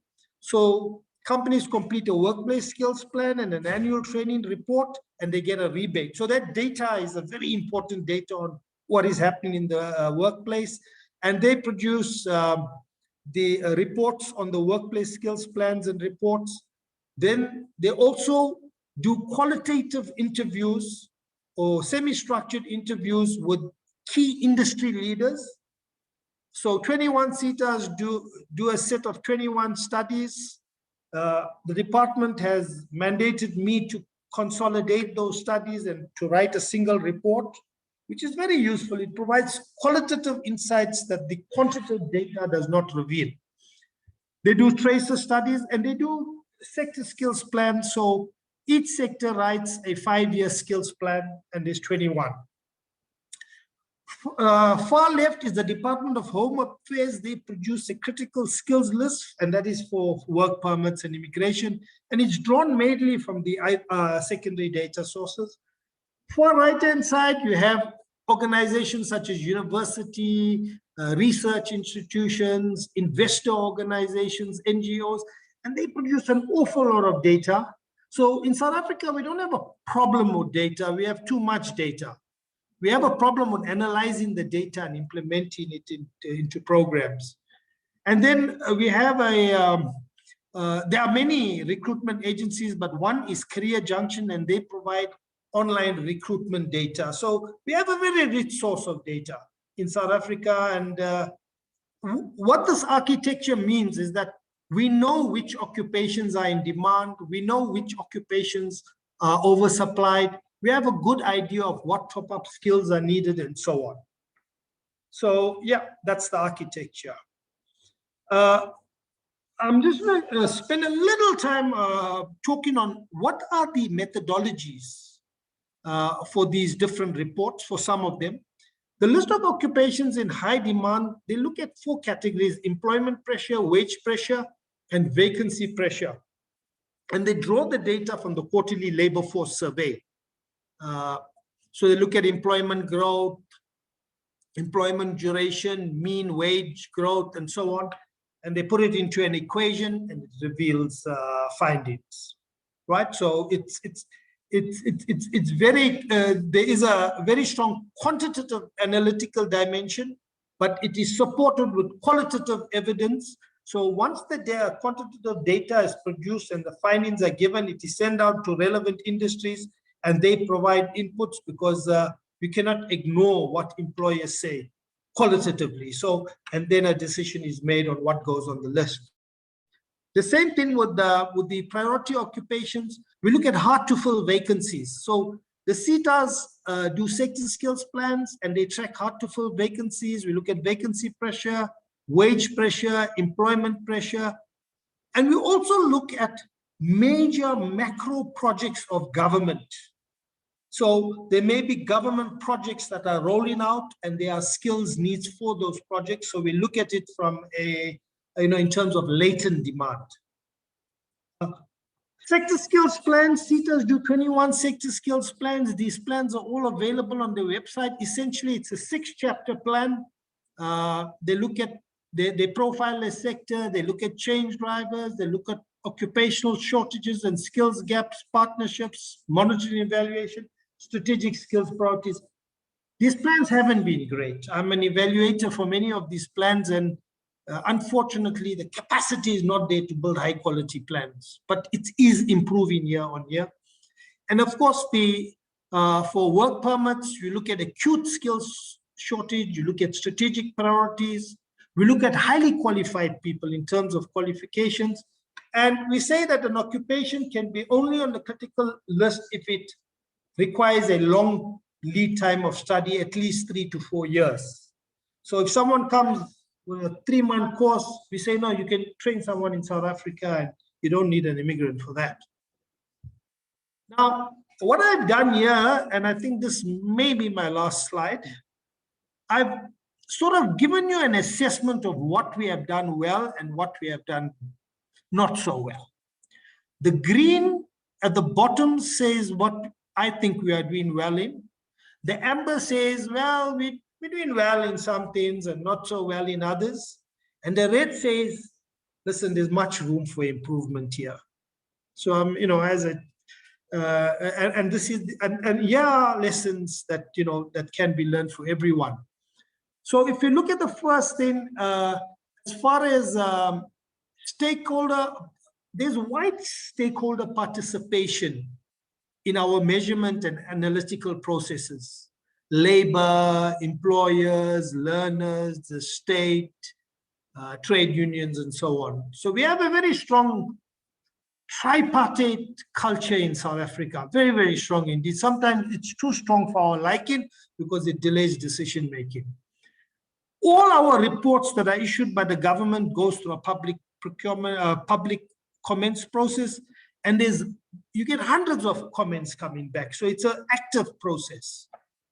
The methodologies that I've given you a glimpse of are quite robust, right? So we're not messing around. robust methodology, different types of studies, so the evidence can be corroborated and there's triangulation. The findings are evidence-based, and we do a proper, I think we do a proper diagnostic analysis of supply and demand in terms of occupations and in terms of top-up skills. So I would give it a green. On the analytical side, yeah, we produce all these reports, high demand, critical occupations, top-up skills. We do a meta-analysis. So I think we do well there. So we measure well. I think we analyze well. When it comes to communication, well, we move into the amber territory. The research findings are readily available, but there's not sufficient advocacy. You know, I always get calls from parents telling me that their kids have finished their schooling, now they want to go and study at the university or TVET. What must they do? You know, they don't know where to go, and also the teachers cannot advise them. So there's more advocacy that is needed. The DHET has a good career advisory unit, but it is a department. You know, it's a central authority. Career advice has to be delivered at the bottom, not at the top. There's a need for career guidance. In the last 15 years, the subject of career guidance has fallen off the school curriculum. And the consequence is that you have qualified teachers that don't know how a labor market works. So they find it very difficult to advise, students. So that is a problem. We need to train education managers, even in the TVET colleges. They're not research orientated. So, you know, they need to acquire those type of skills to understand, not become researchers, but to understand research. And the reports that you see on the South African websites are very technical reports, and it's unsuitable for a public audience. It's unsuitable for managers that are in the workplace. They don't want to read technical journal type of articles. They just want to know what is the shortage and what do we need. So it's an area where we need to improve with communication. So we've got the skills intelligence, but we're not communicating it well. Planning. Okay, we've got the skills intelligence, we've got the data, we know what is in short supply, we know what is in surplus. But how are we doing on planning? How are we using the data? So the transmission of skills intelligence to enrollment planning is unsystematic. So I can't tell you now and that this is all of the data and studies that we have, but how does the department use it in its policies, in its programs, in its planning, in its activities? At best, it is unsystematic and ad hoc. So it is a red flag. Lots of money is spent analyzing, but it's not feeding in sufficiently. There's a need for a stronger policy and procedures control environment around the planning area. No evidence of how research feeds into the education institutions. And we are tracking too many occupations. So we have all these reports, but I'm not sure whether these education institutions are actually looking at these reports. And if they are looking at it, we have no evidence who is looking, what are they doing, and so on. So this is it's an area that the state needs to pay attention on. Implementation, further down the line, there's no evidence of how the research findings influence the program mix in institutions, post-school institutions, and resourcing of those institutions. There's no M&E on the skills planning mechanism. You could say that this presentation is really the first one, that's beginning to reflect on it and evaluate it and so on. So that is an area. The other very important lessons that we've learned is that you can embark on developing a skills anticipation and matching system, but if the stakeholders and if the cadres in the state and non-state entities that are involved in the mechanism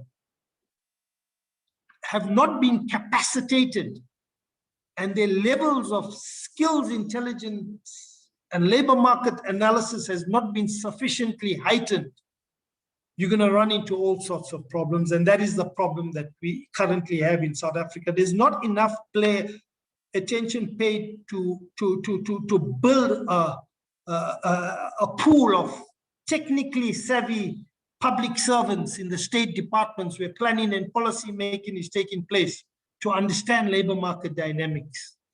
And as a consequence, some of the research is of poor quality. So, as much as you build a system, the system has to be underpinned by people that can manage the system and that understand the system. Yeah, so that's more or less what I think we are doing. Essentially, over the last 10 years, we've made good progress in South Africa, but I think we've got to improve the planning and the implementation and the communication side. And given what we've done over the last 10 years, I'm confident that government will begin to move in those directions. So thank you very much, colleagues. I hope I've been able to share some insights with you. Thank you, Professor Rasool. You did share a lot of great insights, I believe.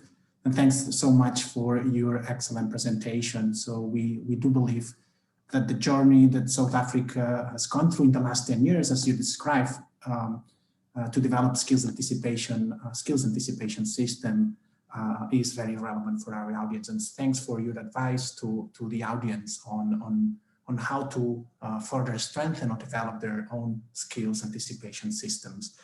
Unfortunately, we are running out of time, so we will start the Q&A session. I will ask one or maximum 2 questions to our 3 panelists.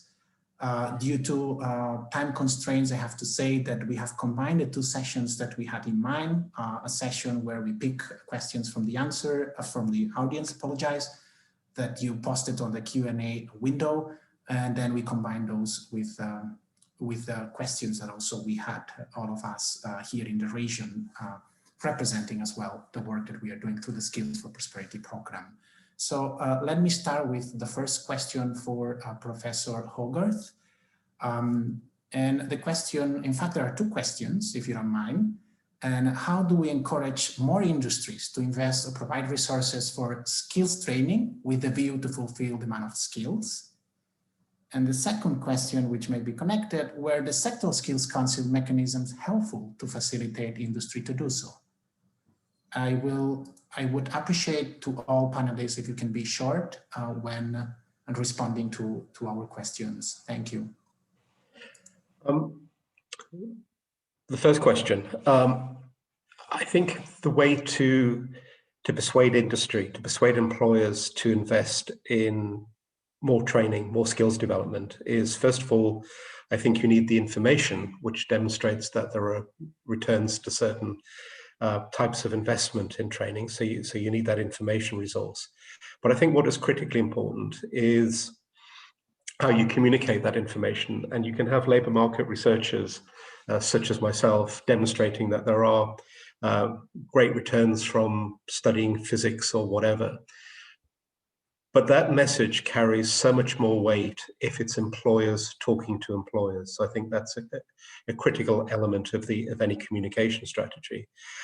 I also think that you need to involve industry in the design of the courses that you're trying to promote, because I think if they feel that courses are designed to meet their specific needs, they're more likely to invest. And certainly, I think that's the direction policy in the UK has taken over recent decades.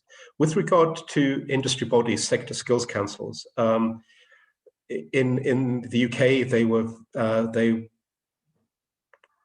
very popular in the 90s and 2000s, but I think there's less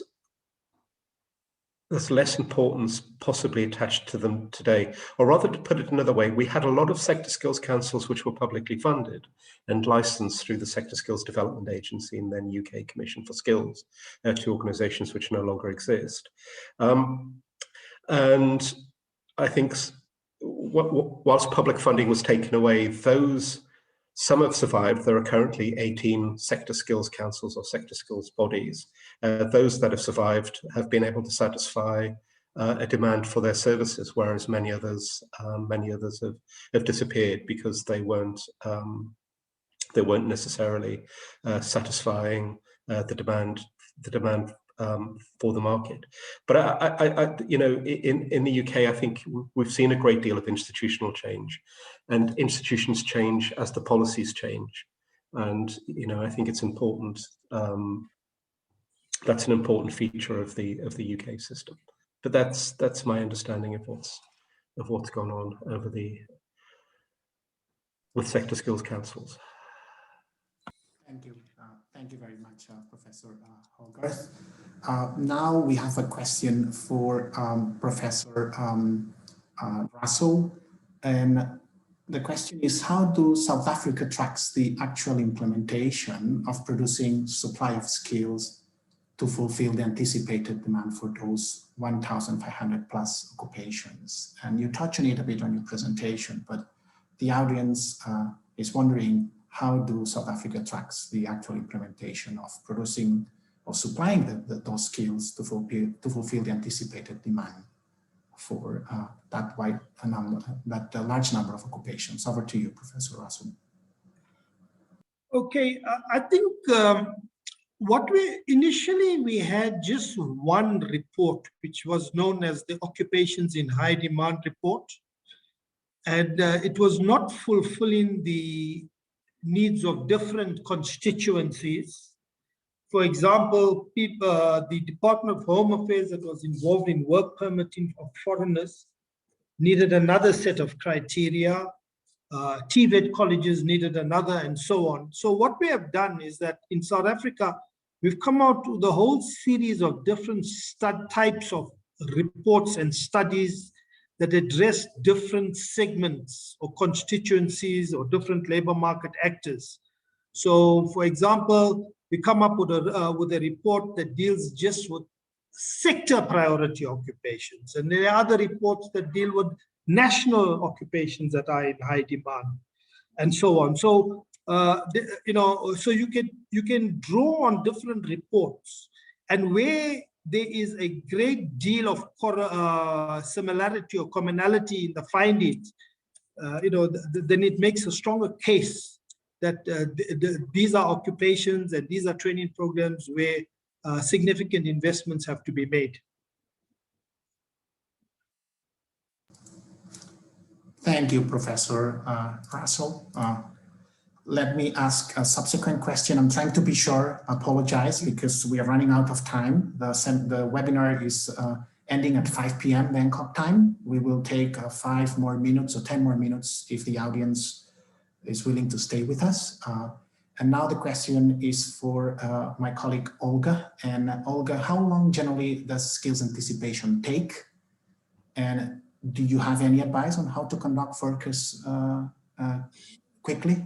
Skills forecast, quickly. That's 2 questions from the audience that we combine in one. How long generally does skills anticipation take? And any advice on how to conduct skills forecast in a kind of relative quickly manner? Over to you, Olga.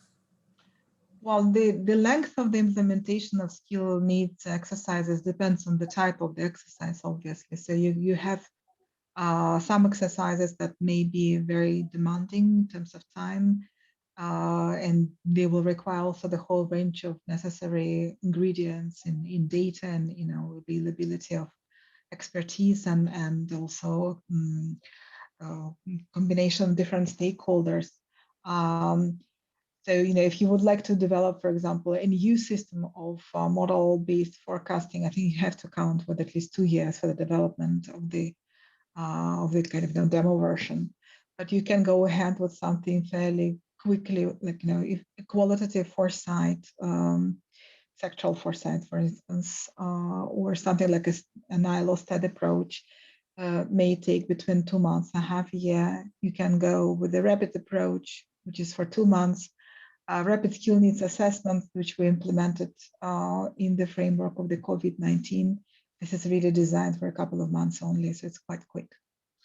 Totally depends on the approach. I think, Georgie, there were some important questions about where to start from if you design a new system, and also about AI, artificial intelligence. Do we have time? Just like 1 minute for each? answer? Sorry, I was trying to mute myself. If it's short, Olga, please go ahead. I'll try to be as We'll raise one more question to each of you, but let's please try to be short, all of you. Thank you, Olga. Please go ahead. Yeah, so I think that when it comes to the question, I think it was from Malaysia. If you don't really have a system yet, where to start from? So what we usually do, we initiate some kind of a mapping study to understand what is already available and what is missing, because we always identify a lot of elements already available. It's just that the elements do not talk to each other. There is no coordination, and there are, of course, some gaps in the system. So such mapping study really identifies the gaps. And also then it's discussed together with all stakeholders and then identify some kind of an action plan, what has to be done, responsibilities, accountability, who is going to do what, when, how, who is involved, how is going to be funded. And what is important, the starting point for the implementation would be to identify one body which will take the charge for coordination, to coordinate the whole process, and then potentially, if really it works well, then the system as well. Now, on the use of big data and artificial intelligence, that's something I haven't really covered in my presentation. Probably I should have. With the availability of online job vacancies, it becomes one potentially interesting source of information because it's available right there. So you don't have to go and collect this data. You don't have to organize the survey. You don't have to produce like a model-based forecast or a foresight. This information is just there. And then potentially it's, of course, the saving in cost and time, just scrapping this information from online job vacancy announcements. But there are a lot of challenges there because, first of all, you need to construct some kind of one database that will benefit from different sources of information of online vacancies, clean that database to avoid any overlaps, any inconsistencies, and also dead vacancies, what we call those vacancies which have been filled already. And there are also big challenges on the side of representativeness when it comes to certain sectors and occupations that are representing white-collar workers, white-collar occupations, and also ICT, sort of digital jobs, than blue-collar occupations. But if this all is taken into account, then potentially it provides a good source of information about the trends at a very granular level, because you have a lot of, you have millions of types of skills identified per job, which is really quite amazing. And you can see also the trends between regions, potentially also countries. But it's more the question of the future. So it's still a lot of work. If it comes, when it comes to how the ILO can support you, we have produced some collections of papers and also an interagency guidance note. We're now working with Uruguay on developing a taxonomy which would help the country to analyze those vacancies. There will be working paper on that. And there will be guidance tool already now developed next year. So what we can do, if there is really interest, we can work with countries on the implementation, on the construction of such a database and its use, and then potentially also use this experience for the development of our global guidance tool. Thank you. Thank you, Jordi. Thank you very much, Olga. We have two more questions if the audience stays with us. The following question is for Professor Hogarth. And Professor Hogarth, how does the UK collect and compile data generated by different sources and communicate it to different users? That's a tricky question. We collect a huge amount of information. We have lots of surveys, we have our projections and so on. So there's a huge amount of information which is collected by principally funded through government, which provides an incredibly useful resource.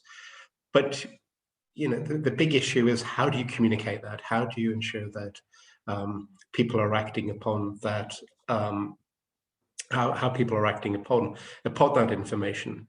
And I think in my presentation, I put quite a lot of emphasis on LMI for All, the portal, which allows various groups to then go in to take that data, transform it, manipulate it in various ways so that it speaks to the particular user groups you're trying to influence. So that is I think that is possibly the principal way in which use is made of the data, that you get some value from it because it's influencing people's behavior. But clearly, given the huge range of information we collect, there's always much greater scope to think about how those data sets can be connected in some way to provide even more valuable labor market information. I think there's also a tendency, there's also a view which is to think, do we always need to be commissioning new surveys, new exercises? And administrative data, I think, is becoming increasingly important. There are very many issues in using that. But that is a valuable new source of information which potentially can provide extraordinarily valuable information to a wide range of users, employers, young people making decisions about what vocational courses they want to learn, adults who are thinking about their next career move. There's always more that can be done, but I think having a portal like LMI for All is clearly an innovative and clever way of communicating information, because you're handing that data over to the intermediaries who know how to use it to communicate. So that, in a nutshell, that's how we do it.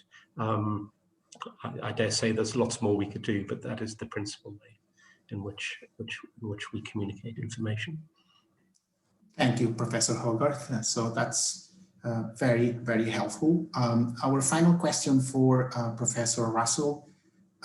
How does South Africa disseminate and ensure the usage of the labor market intelligence on skills development, planning and delivery? Okay. What happens is that the intelligence is usually on the websites of the research bodies that conduct the studies. And all of it is consolidated on the Department of Higher Education and Training website. So all of the issues, matters that I've raised in my presentation, all of the reports that I've mentioned, including the work of the Career Advisory Unit, is on the Department of Higher Education and Training website. Yeah. Okay. Is that? Thank you. Yes, thank you, Professor Rasool. That's great. We are 8 minutes over time. Olga, you already covered about the big data. You're touching on this a little bit. I don't know if you want to add anything in that regard. I wonder if you can share some benefits and limitations of using big data for skills needs anticipation. If you can elaborate in 1 minute. Well, I have already shared the benefits. It's the level of detail, it's the availability of data right there, you don't need to collect it. But the limitations, the great limitation for all developing countries is really representativeness. Because the question is how much of the labor force, what is the percentage of the labor force which is really covered through online job vacancies in the first place. So to some occupations it will be representative, for others not. Thank you, Olga. We have a lot of more questions, to be honest, and I'm trying to play with all of those in my screens, and it's very difficult because, yeah, all questions are, I think, great questions, and we didn't have enough time to raise more. Now, we would love, in fact, to continue this interesting conversation with all of you, but yeah, we have reached the end of our webinar. Prior to closing the webinar, we would like to give the three panelists an opportunity to share their final remarks. And we initially allocated 5 minutes. And again, we are running out of time. We would appreciate that, or we would be grateful if you can, in 1 minute, share your advice to the audience. And remember, we have policymakers, representative of employers and workers organizations, education institutions. Any advice or recommendations for our audience on how to strengthen their skills anticipation systems? So we will start with Professor Hogarth, then followed by Professor Rasool, and we end with our colleague, my colleague Olga. Thank you. Professor Hogarth, over to you. I think it's an impossible question to answer, but I shall try. I think there's always a temptation to try and solve every problem at once. So you end up collecting huge amount of information at a fairly general level that ultimately might not really satisfy everyone. So I think I think you need to concentrate on, you need to prioritize what's important. And I would argue that prioritizing what's important is being able to identify, I think, key skill mismatches, which I think requires careful consideration of how you measure skill mismatches. There are a lot of measures which are used, which I'm not entirely sure really capture skill mismatches at all. So I think if I was going to say what's the priority area, I would say skill mismatches. And I think there are some interesting reports from the UK, from ILO have produced reports as well. And I think there's interesting information from Australia about how you can effectively do that. And I think that in that way, you can quickly begin to identify problems in the labour market and potentially not necessarily solve them, but reduce the impact of those problems on the performance of the economy. So measurement and prioritization of skill mismatches, I think, is the key thing. Thank you very much, Professor Hogarth. Professor Rasool, over to you for your final remarks. Okay, I'll just mention 3 points quickly within the minute. If you really want to know what are the current skills needed in your labor market and what skills are needed in the future, the best method and the most simple method and the cheapest method is to go and ask employers. The more complicated the method does not mean that it is a more accurate method. And we've seen that with the advent of the COVID-19 crisis, all these econometric models and fell off the bus. So, for me, I will never finish a study unless I go and ask employees in that sector. The other thing is that if you're embarking on a journey of building a skills anticipation system, you've got to build capacity in that system institutionally and individually. Otherwise, you're going to be stuck with the discussions at the lowest common denominator. And finally, the last piece of advice is that before you embark on a journey, draw up a plan. Like you would build a house, you draw up a plan, it's approved, and then you move forward. What we did in South Africa, we wanted to build a house, but we started building the roof first, and it delayed us for a while. Thank you. Thank you, Professor Rasool. Olga, over to you for your final remarks. Yeah, thank you very much, Jordi. It's been a pleasure to listen to everybody. And also, I can't agree more with previous speakers. I think, what I would like to say, there have been some questions and remarks also about what to do in the case of unpredictability. You can't anticipate everything. This is true. And among those mega trends, global drivers of change, there was also COVID-19. Nobody could predict that, the pandemic and the effects on the labor market. And there could be other elements for some regions, war and conflict also devastated regions completely, and basically labor market in some places stop existing as a labor market. There is no market. So therefore, it's important to have some kind of resilience inbuilt into the system. And there are two elements of this resilience. One element is what you provide in education training as such. what makes people successful in the labor market is a good combination of foundational skills, basic skills, literacy, numeracy, nowadays also digital literacy, environmental literacy. That is what allows people to learn further. Core work skills, which are soft skills, including the ability and capacity to learn further. These are core skills which are transferable between different occupations and different sectors, and that is basically an employability element. That's why we call them core employability skills in the ILO. And finally, technical skills that have to be a combination of a broader profile to allow a person to move more freely within the occupation, broadly defined occupation, with some in-depth knowledge on some particular area to be competitive, to have this competitive advantage in the labor market. So if we build that in the system, part of the resilience is resolved. And the second element of resilience should be inbuilt in institutions.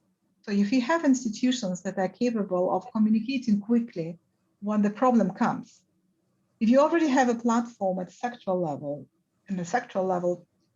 this can happen also online. The same may happen at national level. And if you manage to inbuild certain innovation into that already established platforms to capitalize on digital opportunities, to have such a platform as in the UK portal LMI for all, or using big data online, or just implementing a simple survey among employers, as we did for the rapid assessment for reskilling, upskilling needs in the framework of the COVID-19 response measures, online as well, just benefiting from the online opportunities. That's part of the resilience measures, but we need to think innovatively in order to implement that. That's my final word. Thank you very much. That's been a real pleasure. Thank you very much, Olga. To be honest, we would love to continue this very interesting conversation with the three of you. And I think we couldn't cover everything we wanted. So that reminds us that we need a second webinar or a subsequent webinar to go more in depth. Well, this is the end of the webinar. It's 17 minutes over time, and I would like to say thank you very much to our three great panelists today for sharing your insights into skills anticipation and matching, and also for sharing best practices and lessons learned from South Africa, the UK, as well as other countries, as Olga did. Thank you as well to the audience for being with us since 3 p.m. Bangkok time, and the time varies across all of those that you are in this call. Thank you to the ILO colleagues both here and in Geneva. And last but not least, big thanks to our donor, the Foreign and Commonwealth and Development Office, for being with us today and for supporting our work on skills anticipation and matching in the region. We look forward to continue working with all of you, those in the audience, in the implementation of our Skills for Prosperity program in Southeast Asia. So we will continue working closely with you, as well as those that are here in the audience, which are also collaborating with the ILO through other ILO skills and TVET system development projects in the region. So we thank you, all of you, and we will, as I said, work closely with you on the activities ahead.